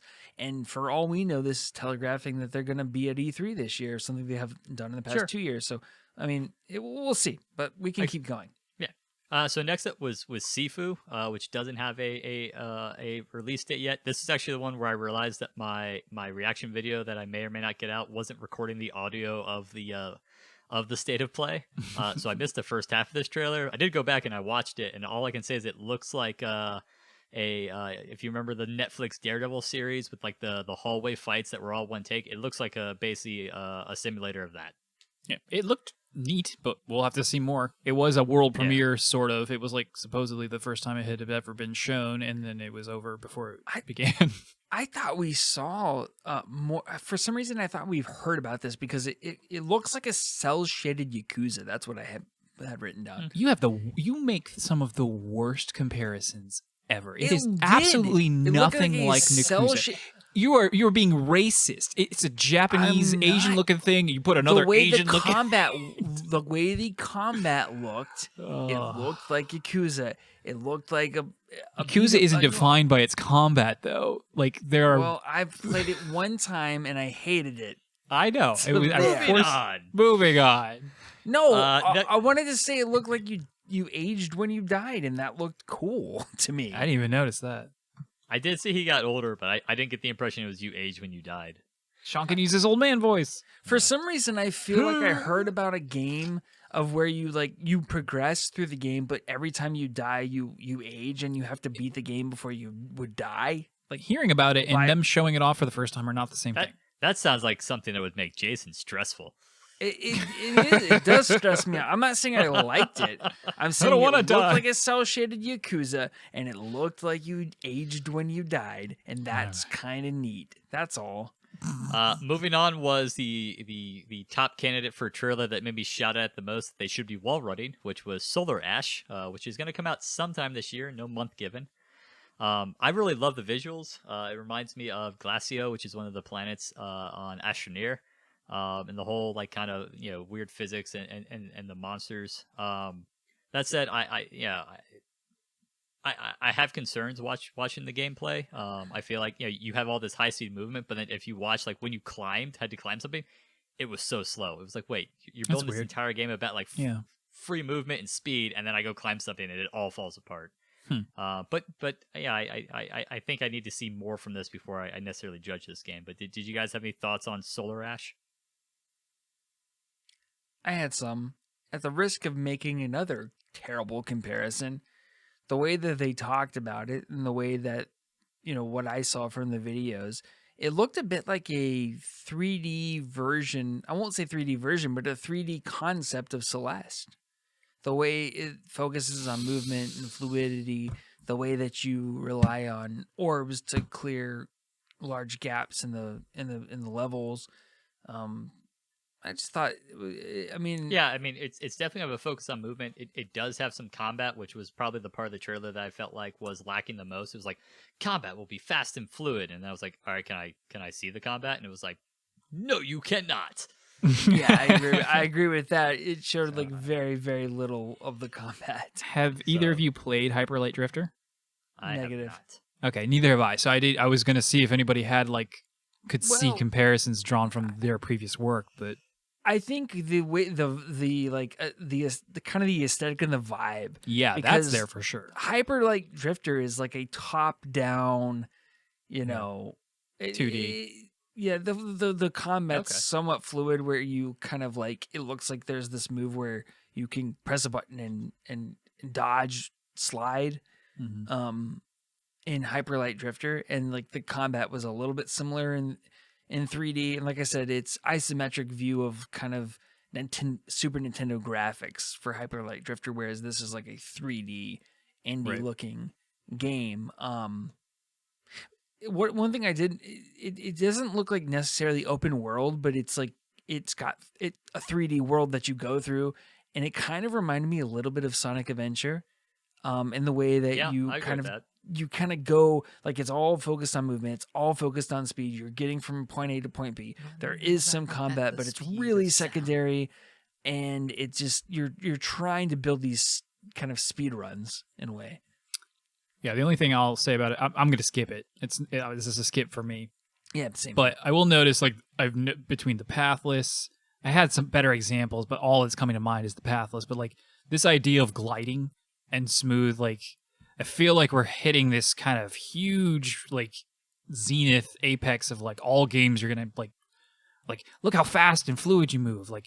Games are dumb if we don't move gliding or web slinging in Spider-Man. Plotting it's in a 3D or a third person kind of God of War or Gears of War way is really stupid, and nobody likes that anymore. So I just thought it was interesting to see this theme that I've been, noticing, at least personally, popping up. So in a saying lot of the world is dying for a Titanfall 3. Exactly. That is what I was saying. Prophesy, etc. That's all I have to say about that. It's interesting that you included God of War as a counterexample, because I would almost include it as an example in terms of how fluid you can be once you master the combos in that game. I'm talking about literal for combat, traversal, though. Karch is talking about actual movement, around the map. I understand. Kratos is not a beast of speed or not a man of No. speed and elegance. He likes No, and to having recently chill. played it, I hate kind of moving him around. The boat's Yeah. fine. I hate walking. So the next thing that was Five Nights at Freddy's Security Breach, and unless one of you want to say anything about this, I'm just gonna skip over this. I don't think any of us care about Does this it? game. No, it's just one because I actually had a legitimate question about this. The voiceover intro person that talked in between these two games said, like, if you're in for scary games, check this one out. But then when they played the trailer, it looked super campy. Is this It is. supposed It's to be a both. horror or not? It is a horror. It can be a campy horror. Okay, that's fine. But I don't called personally Evil Dead. find campy horror to be scary at all. It's scary when the weird, like, murderous animatronics pop out and scare you. Like, that's where the scary part comes in. Maybe. So that's, yeah, it's so it basically Scream because the only part that's scary is the pop out jump scare stuff. Scream is... I'm not going to get into Scream. I love Scream. Scream's amazing. I Thank you. think the horror comes from the fact that you have no ability to stop the animatronics. So Maybe. most video games are about being powerful enough to overcome your enemies. You will not be able to like kill the animatronics. Okay. And therefore, I mean, when you see I just, them, a lot of people there's like the dread 'cause original. You're doomed. A lot of people like the original Five Nights at Freddy's, so I'm not writing this off. But I am a baby, so I will not be playing it. Yeah, I have no interest in playing this. Moving on was Oddworld Soulstorm, so the sequel to Oddworld that's coming out April 6th. Either of you interested in this game? I am, but I'm also going to skip it because, again, like in an alternate lifetime, I played all the, Oddworld games, Abe's Odyssey and Munch's blah, blah, blah, and all those things. But I didn't have an Xbox or whatever consoles they came out on. They didn't seem to come to Nintendo's stuff. It's my recollection anyway. But it always seemed like a fun world. And this seems like a cool, and I mean, looks like it's like a sort of remake, soft reboot of the series, if I'm not mistaken.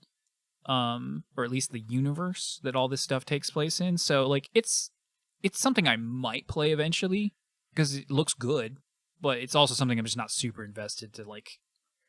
Yeah, seek after. this to me would be like a prime candidate of if I am looking for a game because I can't imagine that the Oddworld games or any of them are all that long of like if it's on Game Pass and I'm looking to knock out something I would play like it's enough watching trailers like this looks interesting but not enough yet to make this I'm going to get this, I'm going to play this.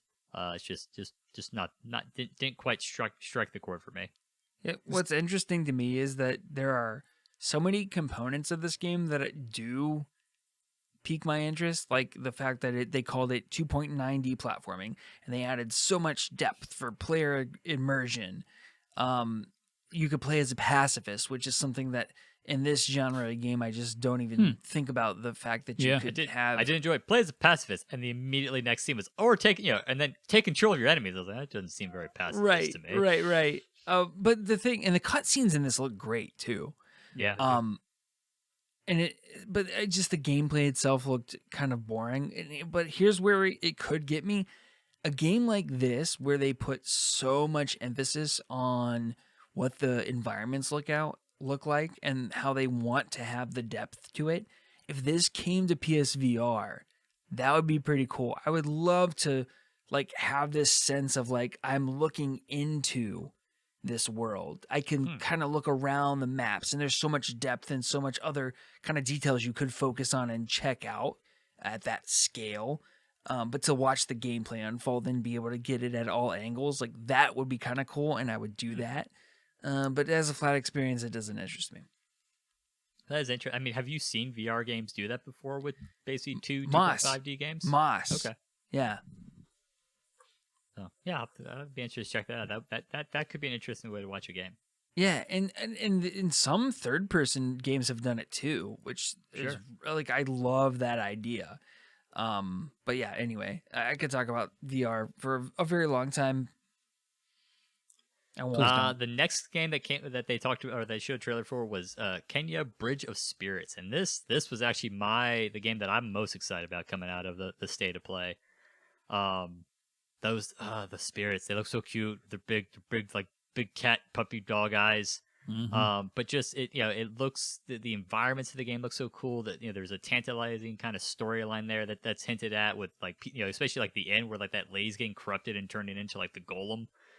that they didn't fight, and then just the gameplay looked like it looked with your staff being both a a melee weapon, but then you can also swap it over to using it as a bow, and then there's clearly there's some something akin to spells being cast like. And the game it's just that cartoon, the almost like Pixar style, but like the faces I remember watching, the faces were so expressive. It's a game that to me the art style really speaks to me. I'm excited about the gameplay. I'm always up for a good fantasy. So this is a game that I am of all the ones they showed that I'm most excited to play, and it's come out for PS4 in addition to PS5, so I'll get to play it on my PS4. Yeah, this was something I was really disappointed got pushed back so much, because I definitely would have purchased it day one, and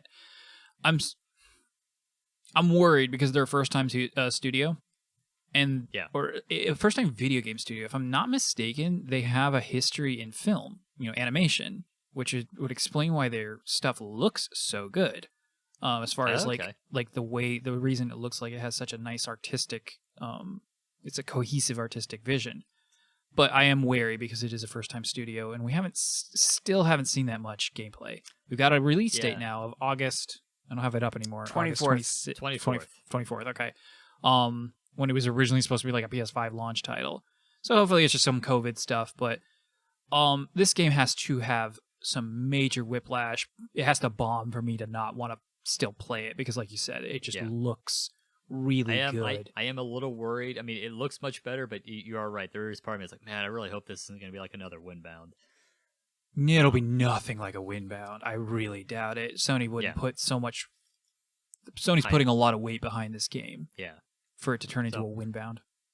To me, this was like the best, possibly the best trailer of the show. No, possibly. You guys are crazy. It's the game I want to play the most. It is not the best trailer. Okay. But I just think, like, in terms of, for whatever reason, I felt like this looked better here than it did in the console event. I think for whatever reason, I feel like it has more polish this time, or at least it's hitting I agree me about that. Yeah, for sure. And it just has this special charm to it that I can't explain. It really does. Yeah. The idea of being like a not a ferryman, but like they're like bridge of spirits. She's going to be dealing with deceased spirits who can't seem to move on to the afterlife. Yeah, and that whole like it's okay to let go moment. It's right. Like, oh my god, it's very good. I also thought that the music in the trailer at least was really good thematically. It set the tone for that trailer perfectly. Yes. And the last thing I'll say about it is the combat looks excellent. For what it is, it kind of reminded me a little of Horizon Zero Dawn, the way that you're focused on this one big enemy who's bigger than you, and you're just like sliding and drifting around it and shooting, arrows at it and spells at it and stuff like that. So it may not be as complex as Horizon Zero Dawn, but the way that it looked aesthetically reminded me of Horizon Zero Dawn. Yeah, it's the kind of game I don't need the best combat. It definitely just needs to be serviceable if the story is pulling the weight, which it seems to. I am excited to see. It's called the Rot. I don't know if you knew that, Sean. Those little black spirit things. Yeah, it's called the Rot. I can't wait to see what you can do with them in and out of combat. Like, because it showed like in a fight where like you summoned like a swarm of them and they attacked your enemies. Like it's gonna be fun. Julia, I can't wait to play. Have her watch me play this. It's gonna be a lot of fun. Next up was another trailer for Deathloop, and that's coming out the 21st of May. And talk about music. The biggest thing I think that struck me about this trailer was this. This was like the Deja vu James Bond movie opening credits song. Like that's what this was playing during this trailer. I literally have that written in my notes. Like that's like I got into it. And I was like, this is like the opening to a Bond movie. Like the song, the style of song they're playing, and then not all the scenes, but some of the way they were portraying the scenes. This was a fun trailer, and this was and my really actual favorite trailer. gameplay. But that's why I said Kana might be. But no, I think Deathloop is. I have never wanted to play a first-person game as badly as I do want to play Deathloop, and you both know exactly how much that means. Yes. Like, I am stoked to play Deathloop, and I was warm to it the last time, but this one I was like, you SOBs, you got me. You got me with this song and the way it ends, like Colt, like whatever that guy's name, like something Fred or whatever. He's clearly killed him, and he's like, and I'm coming for the rest of you. And I'm like, oh yes, I want to kill everybody in this game. Yeah. I am behind Colt. I can't wait to see you that play scene it. where he's he slides in one place and like shoots a guy, throws a grenade, like jumps through a window, lands in another place, like tosses a grenade and runs out, and you hear the guys just like, oh crap, grenade, and you hear like the explosion go off behind him. It's like you can tell it's like this is how it's gonna be, because you're gonna have so memorized everything. You're like, all right, I'm gonna slide in here and toss that grenade and kill them, and come out here and land here and kill that person and deck that person and take their gun and kill those guys. Like it's just gonna be so cool. This is the game that, like, it's gonna come out, and it's not gonna get me to get a PS5, but it's gonna make me, I'm gonna sit there like reading about this, gonna be like, ah man, You're gonna be jealous of me. Play this. I'm gonna be jealous of you playing Deathloop. Yeah. You'll figure out a way to get it, man. You can probably buy it on Steam and then subscribe to a month of GeForce Now and stream it. I'll figure it out. Yeah. Not yet, because it'll be exclusive to the. No, it's not. It's console exclusive. It's also console- coming Oh, PC. excuse me, Yeah. my Which bad. really is gonna be the interesting thing, looking way out in advance is, is this could be a timed console exclusive because it is a Bethesda game. I think it will is we eventually see this timed. come to Xbox? Yeah, I think it Yeah, we is will. just a timed exclusive. I It think is. we already knew that. Yeah. So I'll get to Um, play this down the road. You guys are, it's whenever I'm not playing, you feel free to use that PS5 remote app on your PS4s to play anything you feel the need to once I finally get one. I can't tell if you're being condescending or not. I mean, it's a little bit of both. Once I get my PS5, you And leave you peasants losers can behind. remote it anytime you want. Anyway, I'm done. Sorry. And That's then, King and then Karch. we get to the one last item of the state of play, and that's our next, what they call it, an episode or next. This is this is just like a Game of the Year edition, basically. Yeah, so it's getting Final its own Fantasy VII subtitle. remade for PS5, and I mean they did show all the graphical updates, not just higher resolutions and getting that I think it came down, you could get either 60 FPS or higher resolutions, but also the light and the fog and Really good a bunch of lighting. the lighting was the one where I was like, all right, yeah, that looks really impressive. All these improvements to Final Fantasy VII remake, and then in addition, we saw Yuffie. We saw Yuffie. Yes, Yuffie will be part of this intergrade, is what they're calling it. It's a free update. Okay, No. so it's complicated. Hold on. Yes. I read up about it. It's complicated.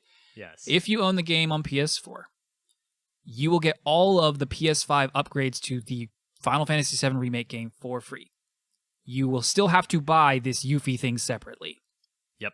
If you do not own the game, obviously you will have to buy the game, and the PS5 version of Intergrade, which I guess will just be the PS5 version of this game going forward, will be $70. So I'll get it for free. And then, if you guys want to play the fancy PS5 version eventually, you can play it for free off of my thing. What's to stop somebody from just buying the PS4 version right this very second and getting the free upgrade and saving themselves however much money?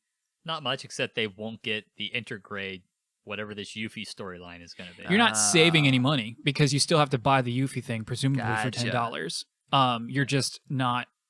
It's just not screwing me out of $60. Yeah. That's what it Okay. is. So tell me about the Yuffie significance, because let me tell you my experience with this. Earlier in the day, it was rumored that they were going to reveal Final Fantasy VII Remake Part 2 today at the State of Play. That was the rumor. That is the notion that I went into when I watched this trailer. I've never played Final Fantasy VII Remake, so I'm watching all this footage. I'm like, okay, yeah, that's from the beginning of the game. Oh yeah, that's from the beginning. That's the new set of characters. That's not from the beginning of the... Is this part 2? Is this part 2? Is this happening right now? And I am freaking out. And I am so excited to text you guys about this. And then they said something about like June 10th, 2021. And I was like, wait a minute, that cannot be the case. Part 2 is not coming out this June. What is this? And then they started showing the graphics side by side, PS4, PS5. And I'm like, oh, this is just an update, isn't it? And yep, just an update. Yeah, So- it's fancy DLC. Yuffie is a character from the original game. She's actually a optional character. You could skip, miss, never meet her, never use her in your party, ignore her backstory and her side quest completely if you wanted to. They're clearly going to integrate her into the main game, the main story for this, who knows how many games. This is all new though. This thing of her in Midgar and you playing as her here, teaming up with Avalanche. That guy with the staff or spear, or whatever it was, he had a Japanese name that I couldn't begin to remember right now because I didn't write it down. This is all brand new, even more so than the Final Fantasy VII remake already kind of was brand new. So this part of the story did not exist at all? Correct. Okay, so does it make you a little bit frustrated that they wasted time on this and didn't put that effort into? It's not wasted time. It's not. That's not how this works. We know that's not how this works. I don't know how it works, man. Did any part of you think development teams work in sub teams? Like there's a team that has started and has not stopped working on Final Fantasy VII Remake Part 2, whatever we call that. This is DLC by a different name. Whatever you want to say, but my question is, did any part of you think at the beginning of this trailer that this could possibly be part 2? No, because I didn't watch it the way you did. I got I already knew what it's like. Oh, it's Intergrade coming June 10th. Like I had that tweet and I was like, oh, that's confusing. I certainly didn't expect to see this, even with that rumor. This is kind of because I didn't believe the rumor, and so this is still very out of left field for me. It'll be fun because Sean had planned on playing this sometime this year, and so April. Well, we'll see. But if he gets around, if he can wait till June or it doesn't happen till June, it'll be fun to just kind of play that instead because I very much hope to have my PS5 by then. Yeah, so. Same. I would prefer to play this on PS5, but yeah.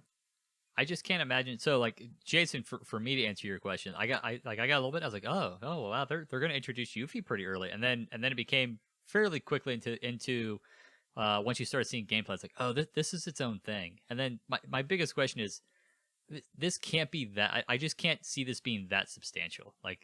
I would not be shocked if it's only a handful of hours of this little, one kind of, short little main quest line of Yuffie and her partner that maybe sets up for part 2 and is gonna get Yuffie, into the game a milli earlier than she normally would have. Compared to the original Final Fantasy VII, but I have to imagine that this intergrade is going to be not all that meaty. No, probably not. But you don't know what's in store for you yet, and so it's really hard to say, what the significance of this is. And for the most part, because I listened to your spoiler cast. Oh, that's right, you did. That's a shame, but it's fine. He got you. That's a shame. But they do, like you said, they have to figure out a way to bring Yuffie in as a main character earlier on, potentially. So this is a very interesting way of doing that. There's another optional character who's actually very important, and oh my gosh, you guys don't even know. At the end, there's this weird dude. You don't recognize him, probably, Sean. What are you're spoiling Final Fantasy VII Remake right now? No, I'm not. No, this is the end. No. You're telling us what's happening at the end. You're not spoiling it. Okay. The end of the trailer. The end of the trailer, there's a guy and he's got bluish white hair and he says, "Let's let the hunt begin," or something like that. Mm-hmm. That dude's from Dirge of Cerberus. That weird third person. I've not played that. Yeah, rail shooter where you play as Vincent, who's the main character, who's a optional character in Final Fantasy VII. That they're bringing in everything. That's insane. Final Fantasy VII is a sprawling mess of side games that rivals Kingdom Hearts. Go ahead. Do you want to talk about that right now, Karch? Because this wasn't announced as part of the state of play, but we did get some Final Fantasy VII news after the fact. Not for PlayStation games. These are for well, go ahead and talk about it. So there's 2 mobile games. I'm gonna gloss over the first one because I couldn't care less and don't know anything about it for that matter. First Soldier is a battle royale game. So we're gonna have a battle royale game. Basically, you're gonna play this before the events of Final Fantasy VII. That's all it said on the tweet anyway, and it's going to be some kind of battle royale where where you play as a soldier, which is the division of mercenaries that work for the Shinra Corp. But the second one, which is way more interesting, which is basically even more proof that they're bringing in everything going forward. Yes. This is everything. It's called Ever Crisis, and it's a way to play basically every story that has ever existed in a video game form for Final Fantasy VII in a chapter by chapter basis. And I am intrigued and so excited because some really important stuff, specifically Crisis Core, which was a PSP game, has never ever been re-released, or you cannot play that game unless you have the disc. You can't download it anymore from for the PSN on PSP. Not because the store's not there, but because of all these weird, goofy legal rights. One of the characters and a lot of the music are based off of a real person. And so there's a lot of stickiness when it comes to that. So I'm very excited to see how they handle the Crisis Core stuff. I'm very excited to play this. It was a Japanese mobile-only game called Before Crisis, which again is stuff that happens before Crisis Core, hence Before Crisis. And so they'll probably include that. I've never played Dirge of Cerberus. They're gonna bring some of that in, so I get to experience that. You know, Jason could probably play this and finally actually experience Final Fantasy VII because we all know he's never on me. Don't put it on me. It's gonna be on a phone. No, Maybe on the Switch. I'm intrigued. I am intrigued. This is crazy. Very interesting. They've done That's something weird because when I saw this, I was like, whatever. No, this Cool. is a big deal. Potentially. Yeah, Okay. this is pulling all the little disparate things of Final Fantasy VII that have been told, beyond just the game itself into one thing. Yeah. Which I'm with you, Karch. Like I'm excited to see exactly how this plays and exactly because honestly, like Dirge of Cerberus is a very different game than Final Fantasy VII. Right. The actual game itself. So how they're going to integrate all those into a kind of a cohesive game, or if they are going to kind of have different game styles within this mobile game. Yeah. I read somewhere that there's a belief that it'll also probably get released to the Switch because it'll be the closest Square Enix can get to getting Final Fantasy VII Remake on the Switch is to give us this version. That's funny. Yeah. It's cool. I'm curious to see price, how, like you said, how you play. Is it just to be all? I mean, touch will be obviously, but like, will it make sense to even like want to pull out a controller and play it on that? Maybe not. We'll see. But it looks good. It looks cool. So yeah, that Final Fantasy VII Remake Intergrade was the last bit of the release, and that was like I said, just. Still excited to play Final Fantasy VII Remake. Aren't upset that this Intergrade, that I think it's pulling away. I'm sure it's a side team that got to have this kind of special project that's not part of the main team developing Part 2 or however Square Enix is going to number the subsequent games. But also just not at the end of the day not that big of an announcement. So I still, which like I said, I enjoyed this state of play, but that being the headliner really just wasn't big enough to really leave me with a sense of excitement coming out of this state of play. Yeah. Again, I just sent. I've got my Ruth Bader Ginsburg. I just sent shirt on. So, but that's fine. You guys. Well, I mean, I think I'm somewhere in the middle. I think if Jason disagrees and Sean was disappointed, because I do love Final Fantasy VII enough to call this a bit more than like a letdown as far as an announcement, because especially since I do plan to play it, and I'm kind of lumping in those post announcements, even though they weren't part of the state of play. Like it's hard for me to separate them in my brain. So, and like I said, that Deathloop trailer, I watched it twice. I am so excited for that game. Yeah.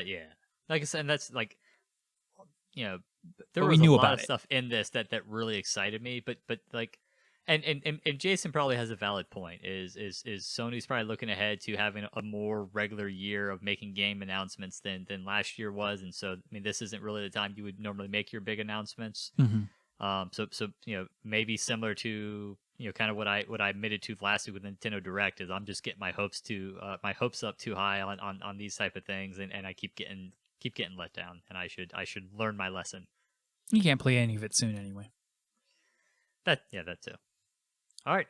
Any final thoughts on this, gentlemen? Video games are cool. Video games are cool. Can't wait to get to the weekend and play some more. Oh my gosh, I don't know that I'm gonna have any time to play this weekend. Never free. I know. Actually, I am gonna play some Fortnite with my brother Jude tomorrow, nice. So that'll be fun. You mean your son? Yeah, my son.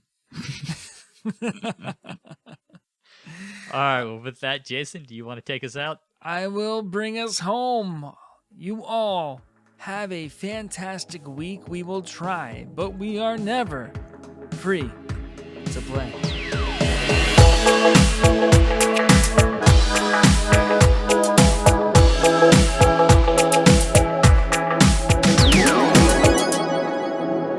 I'm going to buy Game Boy Advance games now. And that'll be the currency that I propel myself to rich. I'll trade them for bitcoins. Be like, hey, just 1 Bitcoin for this version of Golden Sun. 1 Bitcoin for Dragon Ball Z Legacy of Goku. 1 Bitcoin for Advance Wars 2. Oh, that game is so good. I've had an itch. To play Advance Wars 2. Because Wargroove's just not cutting it. I think about, when I think at this itch, I'm like, well, I could scratch it with Wargroove, but that's like, I don't know, a back scratcher that's lost its luster. That was a terrible analogy.